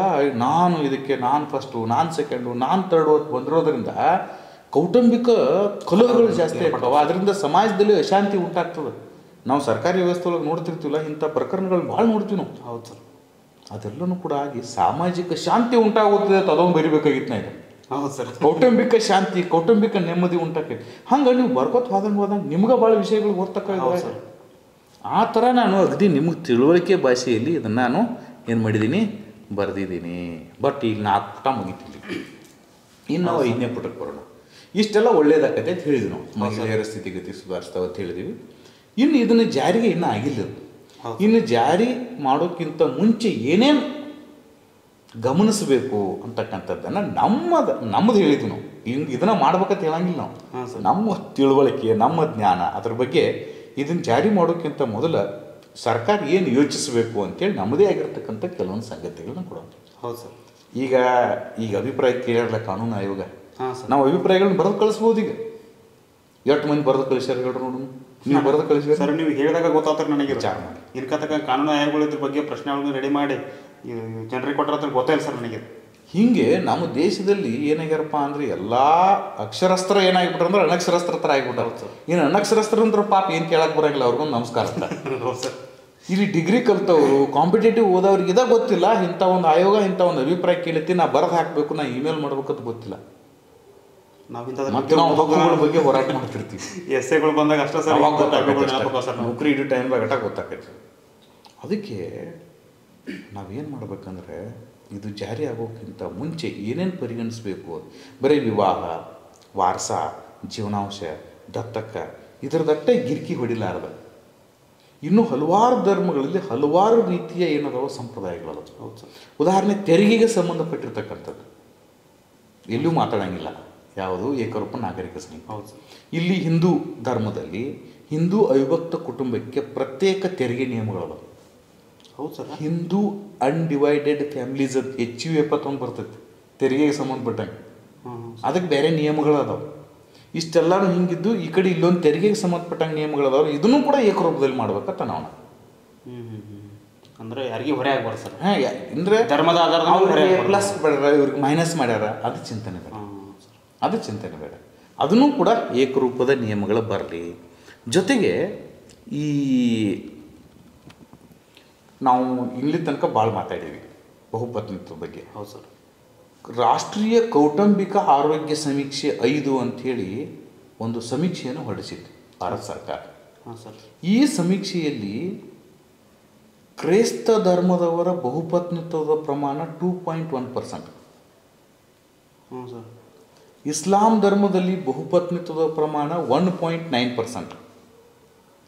ಹಿಂದೂಗಳಲ್ಲಿ ಬಹುಪತ್ನಿತ್ವದ ಪ್ರಮಾಣ 1.3%. ಹಿಂದೂ ಅಂದ್ರೆ ಧರ್ಮದಿಂದ ಧರ್ಮಕ್ಕೆ ಬದಲಾವಣೆ ವ್ಯತ್ಯಾಸ ಐತೆ ಸರ್ ಇದ್ರೊಳಗೆ. ಐತಿ ವ್ಯತ್ಯಾಸ, ಆದರೆ ಎಲ್ಲ ಧರ್ಮದಾಗೂ ಕೂಡ ಏನೈತಿ ಬಹುಪತ್ನಿತ್ವ ಇದೆ. ಐತೆ ಸರ್. ನಾವು ಇದೇ ಮಾತಾಡಿದ್ದೀವಿ, ಅದು ಒಂದೇ ಕಡೆ ಐತಿ ಅಂತೇಳಿ ಫೋಕಸ್ ಅಲ್ಲ. ಹೌದು. ಈ ಬಹುಪತ್ನಿತ್ವ ಅನ್ನೋದು ಹಿಂದೂಗಳಲ್ಲಿ ಇದೆ, ಹೌದು ಸರ್, ಎಲ್ಲ ಧರ್ಮದ ಇಸ್ಲಾಂ ಧರ್ಮದಲ್ಲಿ ಇದೆ, ಹೌದು ಸರ್, ಆಮೇಲೆ ಕ್ರೈಸ್ತ ಧರ್ಮದಲ್ಲಿ ಹೆಚ್ಚಿದೆ, 2.1% ಇದೆ. ಹೌದು ಸರ್, ಅತಿ ಹೆಚ್ಚು ಅಲ್ಲೇ ಐತೆ ಸರ್. ಇದು ಒಂದೇ ಧರ್ಮ ಕಟ್ಟ ಸಂಬಂಧಪಟ್ಟಿಲ್ಲ. ಹಾಗಾಗಿ ಈ ಎಲ್ಲ ಕೆಲವೊಂದು ಹಿಂದೂ ಧರ್ಮಗಳಲ್ಲಿ, ಕೆಲವೊಂದು ಟ್ರೈಬ್ಸ್ಗಳಲ್ಲಿ ಬಹುಪತ್ನಿತ್ವಕ್ಕೆ ಅವಕಾಶ ಇದೆ. ಅದನ್ನೂ ಕೂಡ ತೊಡೆದು ಹಾಕಬೇಕಿದು UCC. ಹೌದು ಸರ್. ಎಲ್ಲ ಧರ್ಮದಲ್ಲಿರ್ತಕ್ಕಂಥ ಬಹುಪತ್ನಿತ್ವವನ್ನು ತೊಡೆದು ಹಾಕುವುದೇನಾಗಬೇಕು, ಇದ್ರದ್ದು ಏನಾಗಬೇಕು ಹೇಳ್ರಿ, ಧ್ಯೇಯವಾಕ್ಯ ಹೋಗು ಸರ್. ಕೆಲವೊಂದರಲ್ಲಿ ಆಚರಣೆಗಳಲ್ಲಿ, ಉದಾಹರಣೆಗೆ ಬಂಟರಲ್ಲಿ, ನಾಯರ್ಗಳಲ್ಲಿ, ಮೇಘಾಲಯದಲ್ಲಿರ್ತಕ್ಕಂತಹ ಈ ಪಂಗಡಗಳಲ್ಲಿ ಮಾತ್ರ ಪ್ರಧಾನ ಪದ್ಧತಿ ಇದೆ. ಹೌದು ಸರ್. ಹೌದಾ? ಆಮೇಲೆ ಇನ್ನೊಂದು ಕೆಲವೊಂದು ಸಂಪ್ರದಾಯದಲ್ಲಿ ಸೋದರ ಸಂಬಂಧಿಗಳಲ್ಲೇ ಮದುವೆ ಆಗೋ ಅವಕಾಶ ಇದೆ. ಹೌದು ಸರ್.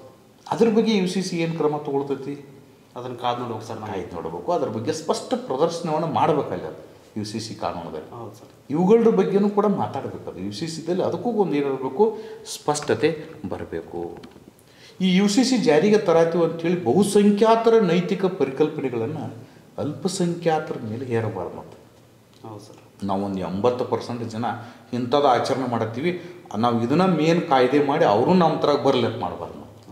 ಎಲ್ಲರ ಸುಖ ದುಃಖಗಳನ್ನು ಅಧ್ಯಯನ ಮಾಡಿ, ಹೌದು ಸರ್, ಕರೆಕ್ಟಾ ಎಲ್ಲರಿಗೂ ಸೂಟೇಬಲ್ ಆಗ್ತಕ್ಕಂಥ ಕಾಯ್ದೆ ಜಾರಿ ತರೋ ಕೆಲಸ ಯಾರ್ದೈತೆ ಹೇಳ್ರಿ, ಸರ್ಕಾರ ತಿಳಿತಾ. ಬಹುಸಂಖ್ಯಾತರು ಭಾಳ ಮಂದಿದ್ದೀವಿ ನಾವು ಅಂಥೇಳಿ ನಾವು ಆಚರಿಸ್ತಕ್ಕಂತಹ ಕಾಯ್ದೆ ಕಾನೂನುಗಳನ್ನು ಅಲ್ಪಸಂಖ್ಯಾತರು ಕೂಡ ಆಚರಿಸಲಿ ಅಂತೇಳಿ ಅವ್ರ ಮೇಲೆ ಹೇರ್ತಕ್ಕಂಥ ಕೆಲಸವನ್ನು ಮಾಡಬಾರ್ದು ಸರ್. ಇದು UCC ಜಾರಿ ಆಗೋಕ್ಕಿಂತ ಮೊದಲ ವಿಚಾರಿಸಬೇಕಾಗಿರ್ತಕ್ಕಂತಹ ಸಂಗತಿಗಳು. ಬಾಲ್ಯ ವಿವಾಹ ಕಾಯ್ದೆ ಕೊಟ್ಟ ಸಾರ್ವತ್ರಿಕವಾಗಬೇಕು. ಇದ್ರ ನಂತರ ಕಡಖಂಡಿತವಾಗಿ ಹೇಳ್ತೀನಿ ನಾನು, ಬಾಲ್ಯ ವಿವಾಹ ಕಾಯ್ದೆ ಏನಾಗಬೇಕು, ಸಾರ್ವತ್ರಿಕ ಆಗಬೇಕು ಸರ್. ಮಹಿಳೆಗೆ 18 ವರ್ಷ ಆದ ನಂತರನೇ ಏನಾಗಬೇಕು, ಮದುವೆ ಆಗಬೇಕು. ಇದು ಮಹಿಳಾ ಹಿತದೃಷ್ಟಿಯಿಂದ, ಮಹಿಳೆಯರ ಆರೋಗ್ಯದ ದೃಷ್ಟಿಯಿಂದ, ಮಹಿಳೆಯರ ಶಿಕ್ಷಣದ ದೃಷ್ಟಿಯಿಂದ, ಇರ್ರೆಸ್ಪೆಕ್ಟಿವ್ ಆಫ್ ಆಲ್ ಕಮ್ಯುನಿಟೀಸ್. ಅದನ್ನ ಬಗ್ಗೆ ಏನು ಮಾಡಬೇಕು, ಯೂನಿಫಾರ್ಮ್ ಸಿವಿಲ್ ಕೋಡ್ ಪಕ್ಕ ಬಾಲ್ಯ ವಿವಾಹ ಪದ್ಧತಿಯಲ್ಲಿ ಎಸ್ಪೆಷಲಿ ಬಾಲ್ಯ ವಿವಾಹದ ಬಗ್ಗೆ ಸ್ಟ್ರಾಂಗ್ ಆಗಿರ್ತಕ್ಕಂತಹ ಕಂಡೀಷನ್ಸನ್ನು ಹಾಕಬೇಕು. ಇಲ್ಲಿಗೆ 5 ಪುಟಗಳ ಮುಗಿತು. ಇನ್ನು 6ನೇ ಪುಟದಲ್ಲಿ ನಮ್ಮದೇ ಆಗಿರ್ತಕ್ಕಂತಹ ಮುಕ್ತಾಯ. ಏಕರೂಪ ನಾಗರಿಕ ಸಂಹಿತೆ ಪರ ನಿಲುವನ್ನು ಈಗಾಗಲೇ ಸುಪ್ರೀಂ ಕೋರ್ಟ್ ಏನಾಗಿತ್ತು, ನಿಲುವು ತಳೆದಿತ್ತು. 1985ನೇ ಇಸ್ವಿಯಲ್ಲಿ ಶಾಬಾನು ಪ್ರಕರಣ ಅಂತ ಒಂದು ಬರ್ತೈತೆ. ನೀವು ಬೇಕಾದರೆ ಅದನ್ನು ವಿದ್ಯಾರ್ಥಿಗಳು ನೆಟ್ನಲ್ಲಿ ಸರ್ಚ್ ಮಾಡಿ ನೋಡಿ. ಶಾಬಾನು ಅಂತಕ್ಕಂಥ ಮಹಿಳೆಗೆ ಆಕೆಯ ಪತಿ ಏನು ಕೊಡ್ತಾನೆ ಅಂದರೆ ಡೈವರ್ಸ್ ಕೊಡ್ತಾನೆ. ಆ ಧರ್ಮದಲ್ಲಿ ಡೈವರ್ಸ್ ಆದ ತಕ್ಷಣ ಜೀವನಾಂಶ ಕೊಡೋದಕ್ಕೆ ಅವಕಾಶ ಇಲ್ಲ ಸರ್, ಅರ್ಹ ಅಲ್ಲ. ಹೌದು ಸರ್. ಆಕೆ ಏನು ಮಾಡ್ತಾಳೆ, ನಂಗೆ ಜೀವನಾಂಶ ಬೇಕಂತೇಳಿ ಕೋರ್ಟ್ಗೆ ಅಪ್ರೋಚ್ ಮಾಡ್ತಾಳೆ. ಸರ್. ಕೋರ್ಟ್ನಲ್ಲಿ ತಿರಸ್ಕಾರ ಆಗ್ತದೆ. ಮ್ಯಾಲಿನ ಕೋರ್ಟ್ಗೆ ಹೋಗ್ತಾಳೆ, ಹೈಕೋರ್ಟ್ಗೆ ಹೋಗ್ತಾಳೆ, ಸುಪ್ರೀಂ ಕೋರ್ಟ್ಗೆ ಹೋಗ್ತಾಳೆ. ಸುಪ್ರೀಂ ಕೋರ್ಟ್ದಲ್ಲಿ ಅವಳು ಜೀವನಾಂಶಕ್ಕೆ ಅರ್ಹಳು ಅಂತೇಳಿ ಏನು ಬರ್ತೈತಿ, ಕೊಡ್ತಾರೆ ಸರ್. ಮತ್ತು ಇಂಥವುಗಳು ಕೇಸ್ಗಳು ಬರ್ತಾ ಇರೋದ್ರಿಂದ ಎಲ್ಲ ಧರ್ಮದವು ಕೂಡ ಸೇಮ್ ಆಗಿರ್ತಕ್ಕಂಥ ಕಾನೂನು ತರಲಿ ಅಂತೇಳಿ 1985 ಸುಪ್ರೀಂ ಕೋರ್ಟ್ ಹೇಳಿತು. ಆದರೆ ಅಂದಿನ ಸರ್ಕಾರ ಈ ಪ್ರಕರಣವನ್ನು ಏನು ಮಾಡಿತ್ತಂದರೆ ಸಂಸತ್ನಲ್ಲಿಟ್ಟು ತಿದ್ದುಪಡಿ ಮಾಡಿ. ಅದೇ ರೀತಿ 1995ನೇ ಇಸ್ವಿಯಲ್ಲೂ ಕೂಡ ಸುಪ್ರೀಂ ಕೋರ್ಟ್ ಮತ್ತೊಮ್ಮೆ ಸರ್ಕಾರ ಕೇಳ್ತು UCC ಜಾರಿ ಮಾಡಲು ನಿರ್ದೇಶನ ನೀಡಿದೆ 1995ದಾಗ. ಈಗ ಯಾಕೆ ಇದನ್ನು ಮಾಡತ್ತಾರ ಅಂತ ಕೇಳಿಲ್ಲ, ಸುಪ್ರೀಂ ಕೋರ್ಟ್ ಹೇಳಿತ್ತು ನೋಡ್ರಿ. 1985ದಾಗ ಹೇಳಿತಿ, 1995ದಾಗ ಹೇಳಿತಿ. ಯಾಕಂದ್ರೆ 44ನೇ ಆರ್ಟಿಕಲ್ದಲ್ಲಿ ಏಕರೂಪ ನಾಗರಿಕ ಸಂಹಿತೆಯನ್ನು ಜಾರಿಗೆ ತರುವುದು ಸರ್ಕಾರವು ತರತಕ್ಕದ್ದು ಅಂತ ಹೇಳಿದೆ. ಅದಕ್ಕೆ ಸರ್ಕಾರ ತರಬೇಕು ಅಂತ ಹೇಳಿದ್ದಾರೆ. ದೇಶದಲ್ಲಿ ಈಗಾಗಲೇ 80% ಜನರು ಸಮಾನವಾದ ಏಕರೂಪ ನಿಯಮಗಳಿಗೆ ಒಳಪಟ್ಟಿದ್ದಾರೆ. ಹೌದು ಸರ್. ಇನ್ನು 20% ಜನರು ಮಾತ್ರ ಸಮಾನವಾಗಿರ್ತಕ್ಕಂಥ ಕಾನೂನುಗಳು ಇಲ್ಲ ಅನ್ನೋದು ಸ್ಪಷ್ಟವಾಗಿ ನಮಗೇನಾಗೈತಿ ಕಂಡು ಬರ್ತದೆ. ಹಾಗಾಗಿ ಆ 20% ಜನರು ಏಕರೂಪ ನಾಗರಿಕ ಸಂಹಿತೆಯಿಂದ ಉಂಟಾಗ್ತಕ್ಕಂತಹ ಸಮಸ್ಯೆಗಳಿಂದ ಏನಾಗ್ಯಾರ ಪಾಪ ಅವರು ಬಳಲ್ತಾ ಇದ್ದಾರೆ. ಅವರನ್ನು ನಾವು ಏನು ಮಾಡ್ಬೇಕಾಗೈತಿ, ಆ ಒಂದು ಬಳಲಿಕೆಯಿಂದ ತಪ್ಪಿಸ್ಬೇಕಾಗೈತಿ. ಅದನ್ನು ತಪ್ಪಿಸುವ ಸಲುವಾಗಿ ನಾವೇನು ಮಾಡ್ಬೇಕೀಗ, ಏಕರೂಪ ನಾಗರಿಕ ಸಂಹಿತೆ ಜಾರಿಗೆ ತರಬೇಕು. ಇದನ್ನು ತರೋಕ್ಕಿಂತ ಮೊದಲು ನಾವು ಜನರಲ್ಲಿ ಇದ್ರ ಬಗ್ಗೆ ಅರಿವು ಮೂಡಿಸ್ಬೇಕಾಗಿದೆ. ಹೌದು ಸರ್. ಏಕರೂಪ ನಾಗರಿಕ ಸಂಹಿತೆ ಅಂದರೆ ಜನರು ಏನು ತಿಳ್ಕೊಂಡಾರೆ ಅಂದರೆ ಎಲ್ಲರೂ ಒಂದೇ ಥರ ಬಟ್ಟೆ ಹಾಕೋದು, ಎಲ್ಲರೂ ಒಂದೇ ಥರ ಊಟ ಮಾಡೋದು, ಎಲ್ಲರೂ ಒಂದೇ ಥರ ದೇವ್ರ ಪೂಜೆ ಮಾಡೋದು, ಎಲ್ಲರೂ ಒಂದೇ ಥರ ಜಾತ್ರೆ ಮಾಡೋದು ಅಂತ ತಿಳ್ಕೊಂಡಾರ. ಅದು ಹಂಗಲ್ಲ ಅಂಥೇಳಿ ಜನರಿಗೆ ತಿಳುವಳಿಕೆ ಮೂಡಿಸ್ತಕ್ಕಂಥ ಕೆಲಸ ಯಾರಪ್ಪ ಅಂದರೆ ಸರ್ಕಾರದ. ಅದರ ಸಲುವಾಗಿ ಶಿಕ್ಷಣ ಮತ್ತು ಜಾಗೃತಿ ಕಾರ್ಯಕ್ರಮಗಳನ್ನು ಸರ್ಕಾರ ನೀಡಬೇಕು. ಮೊದಲು ಇದನ್ನು ಜಾರಿ ಮಾಡೋಕ್ಕಿಂತ ಮೊದಲು ಇಲ್ಲ ಜಾರಿ ಮಾಡಿದ ತಕ್ಷಣ ದನಿಗೆ ಎದ್ದು ಬಿಡ್ತೈತಿ, ಏನೂ ಗಲಿಬೆಗಳು ಎದ್ದು ಬಿಡ್ತಾವೆ. ಅದನ್ನು ಮಾಡಿದ್ರು ನಮ್ಮ ಹಕ್ಕು ಕಿತ್ಕೊಂಡಿರುತ್ತೆ. ಹೌದು ಸರ್. ಇದು ನಿಮ್ಮ ಹಕ್ಕು ಕಿತ್ಕೊಳಕ್ಕೆ ಮಾಡಿದ್ದಲ್ಲ, ನಿಮ್ಗೆ ಒಳ್ಳೆ ಹಕ್ಕು ಕೊಡಕ್ಕೆ ಮಾಡಿದ್ದೀವಿ ಅಂತೇಳಿ ಶಿಕ್ಷಣ ಮತ್ತು ಜಾಗೃತಿ ಕಾರ್ಯಕ್ರಮಗಳನ್ನು ಏನು ಮಾಡಬೇಕು, ಸರ್ಕಾರ ಮಾಡಬೇಕು. ಅದಕ್ಕಿಂತ ಮೊದಲ ನಮ್ಮ ಜನರು ಯಾರು ಮಾತು ಕೇಳ್ತಾರೆ ಹೇಳ್ರಿ? ಈ ಸೆಲೆಬ್ರಿಟಿಗಳು ಮಾತು ಕೇಳ್ತಾರೆ ಸರ್. ಫಿಲ್ಮ್ ಹೀರೋಗಳು, ಸ್ಪೋರ್ಟ್ಸ್ಮನ್ಗಳು, ಈ ಸಾಧನೆ ಮಾಡಿರ್ತಕ್ಕಂಥ ಜನರ ಮಾತು ಕೇಳ್ತಾರಲ್ಲ. ಇವರು ಸಾಧಕರು ಏನು ಮಾಡ್ಬೇಕಂದ್ರೆ ಏಕರೂಪ ನಾಗರಿಕ ಸಂಹಿತೆಯ ಪರಗಳ ಬಗ್ಗೆ, ಪರ ವಿರೋಧದ ಬಗ್ಗೆ ಚರ್ಚೆ ಮಾಡ್ಬೇಕು ಕೂತ್ಕೊಂಡು ಸರ್. ಈಗ ನಾವೇನು ಕೂತ್ಕೊಂಡು ಚರ್ಚೆ ಮಾಡತ್ತೀವಿ, ಚರ್ಚೆ ಮಾಡಿರಂದ್ರೆ ಅವ್ರ ಫಾಲೋವರ್ಸ್ ಏನದಾರಲ್ಲ ಅವ್ರಿಗೊಂದು ತಿಳುವಳಿಕೆ ಬರ್ತೈತೆ, ಏಕರೂಪ ನಾಗರಿಕ ಸಂಹಿತೆ ಬರೋದ್ರಿಂದ ಒಳ್ಳೇದಾಗ್ತೈತೆ. ಆವಾಗ ಜನರ ಮನೋಭಾವ ವಿಶಾಲವಾಗಿರ್ತಕ್ಕಂಥ ಮನೋಭಾವ ಆಕೈತಿ. ಮತ್ತು ಈ ಕೆಲಸ ಎಲ್ಲಿಂದ ಸ್ಟಾರ್ಟ್ ಆಗ್ಬೇಕಂದ್ರೆ ಮೂಲವಾಗಿ ಧರ್ಮ ಗುರುಗಳಿಂದ ಸ್ಟಾರ್ಟ್ ಆಗ್ಬೇಕು. ಹೌದು ಸರ್. ಆಯಾ ಧರ್ಮಕ್ಕೆ ಸಂಬಂಧಪಟ್ಟಂಥ ಧರ್ಮ ಗುರುಗಳು ಇದಕ್ಕೆ ಚಾಲನೆ ನೀಡಿದ್ರೆ ಮಾತ್ರ ಏಕರೂಪ ನಾಗರಿಕ ಸಂಹಿತೆ ಇವತ್ತು ಸ್ವಾತಂತ್ರ್ಯ ಬಂದು 76 ವರ್ಷ ಆದರೂ ಕೂಡ ನಮ್ಮ ದೇಶದಾಗಿಲ್ಲಲ್ಲ, ಅದು ಜಾರಿಗೆ ಬಂದು ಒಂದು ಹೊಸ ಶಕೆ ಆರಂಭವಾಗಬೇಕಾಗಿತ್ತಂದ್ರೆ ನಮ್ಮ ದೇಶದಲ್ಲಿರ್ತಕ್ಕಂಥ ಸೆಲೆಬ್ರಿಟಿಗಳು ಮತ್ತು ಧರ್ಮಗುರುಗಳು ಇದಕ್ಕೆ ಕೆಲಸ ಮಾಡಬೇಕು ಅಂತಕ್ಕಂತಹ ಒಂದು ಉಪಸಂಹಾರದಿಂದ ಈ ಒಂದು ಸೂಕ್ಷ್ಮವಾಗಿರ್ತಕ್ಕಂತಹ ಪ್ರಬಂಧವನ್ನು ನಾವು ಮಂಡಿಸ್ಬೋದು. ಈಗ ಪೂರ್ತಿ ಅರ್ಥ ಆಯ್ತಲ್ಲ? ಓಕೆ. ಅದೇ ರೀತಿಯಾಗಿ ನಮ್ಮ ಸರ್ ನಂಗೆ ಈಗೊಂದು ಇದ್ರೊಳಗೆ ಬರೋದು ಸರ್, ಪೇಪರ್ದೊಳಗೆ 370 ಕಲಂ ರದ್ದು ಅಂತೇಳಿ ಬರೋದು ಸರ್. ಓಕೆ. ಜಾಸ್ತಿ ಅದ್ರ ಬಗ್ಗೆ ಒಂದು ಸ್ವಲ್ಪ ಮಾಹಿತಿಗಳು ಬರಾಕತ್ತಾವ ಸರ್. ಎಲ್ಲರೂ ಕೇಳಿದ್ರೆ ಒಟ್ಟು 370 ಏನಂತ. ಹೌದು ಸರ್. ಬಟ್ 370 ಎಲ್ಲಿ ಕೇಳಿದ್ರು 370 ಏನು 370 ಇದ್ರ ಬಗ್ಗೆ ಅದೊಂದು ಆರ್ಟಿಕಲ್ ಸಂವಿಧಾನದಾಗ. ಈಗ ಸಮಯ ಭಾಳ ಆಗಿದೆ ಸರ್. ನೆಕ್ಸ್ಟ್ ಇನ್ನೊಂದ್ಸಲ ಬರ್ತೀನಿ ಸರ್ ನಾನು. ನನಗೂ ಹೇಳಕ್ರಿ ಸರ್, ನಮ್ಮ ವಿದ್ಯಾರ್ಥಿಗಳು ಸರ್ ಹೇಳೋಣ. ಈಗ 4 ವರ್ಷದಿಂದ ಚರ್ಚೆಯಲ್ಲಿ ಇತ್ತು ಅದು ಕೂಡ. ಹೌದು ಸರ್. ಆಮೇಲೆ ಅದು 4 ವರ್ಷದಿಂದ ಯಾಕೆ ಸುಮಾರು 76 ವರ್ಷದಿಂದ ಚರ್ಚೆಯಲ್ಲಿ ಇತ್ತು. ಅದು 4 ವರ್ಷ ಹಿಂದೆನೇ ಅದನ್ನು ಏನು ಮಾಡಿದರು, ಈ ಒಂದು 370 ಆರ್ಟಿಕಲನ್ನು ರದ್ದುಗೊಳಿಸಿದರು. 2-3 ದಿವಸದ ಹಿಂದೆ ಸುಪ್ರೀಂ ಕೋರ್ಟ್ ಸರ್ಕಾರ 370 ಆರ್ಟಿಕಲನ್ನು ರದ್ದುಗೊಳಿಸಿದ್ದು ಸರಿ ಇದೆ ಅಂತೇಳಿ ತೀರ್ತು. ಕಲಮಿನ ಬಗ್ಗೆ ಸರ್ ಸ್ವಲ್ಪ ಡೀಪ್ ಆಗಿ ಡಿಸ್ಕಷನ್. ಓಕೆ, ಅದರ ಬಗ್ಗೆ ತಿಳ್ಕೊಳ್ಳೋಣ. ಮತ್ತು ಏಕರೂಪ ನಾಗರಿಕ ಸಂಹಿತೆ ಬಗ್ಗೆ ನಿಮಗೆ ಏನೇನು ತಿಳಿತು, ಇದರ ಪರ ಏನು, ಇದರ ವಿರೋಧ ಏನು ಎಂಬುದರ ಬಗ್ಗೆ ಸಿಸ್ಟಮೆಟಿಕ್ ಆಗಿ ತಾವು ಒಬ್ಬ ವಿದ್ಯಾರ್ಥಿಯಾಗಿ ಜೊತೆಗೆ ಪದವಿಯನ್ನು ಕಲಿತವರಾಗಿ ನೀವು ಕಮೆಂಟ್ ಬಾಕ್ಸಲ್ಲಿ ತಿಳಿಸ್ಬೋದು. ಈ ಒಂದು ಪ್ರಬಂಧ ಕೇವಲ ಅಧ್ಯಯನ ದೃಷ್ಟಿಯಿಂದ ಮಾತ್ರ. ಇಲ್ಲಿ ಯಾವುದೇ ರೀತಿಯ ಯಾವುದೇ ಧರ್ಮ, ಜಾತಿ, ಜನಾಂಗವನ್ನು ಅವಹೇಳನ ಮಾಡುವುದು ನಮ್ಮ ಉದ್ದೇಶ ಆಗಿರುವುದಿಲ್ಲ ಅಂತ ಹೇಳ್ತಾ ಇವತ್ತಿನ ಪ್ರಬಂಧ ತರಗತಿಯನ್ನು ಮುಕ್ತಾಯ ಮಾಡೋಣ. ನೋಡುವವರಿಗೆ ನಮಸ್ಕಾರಗಳು.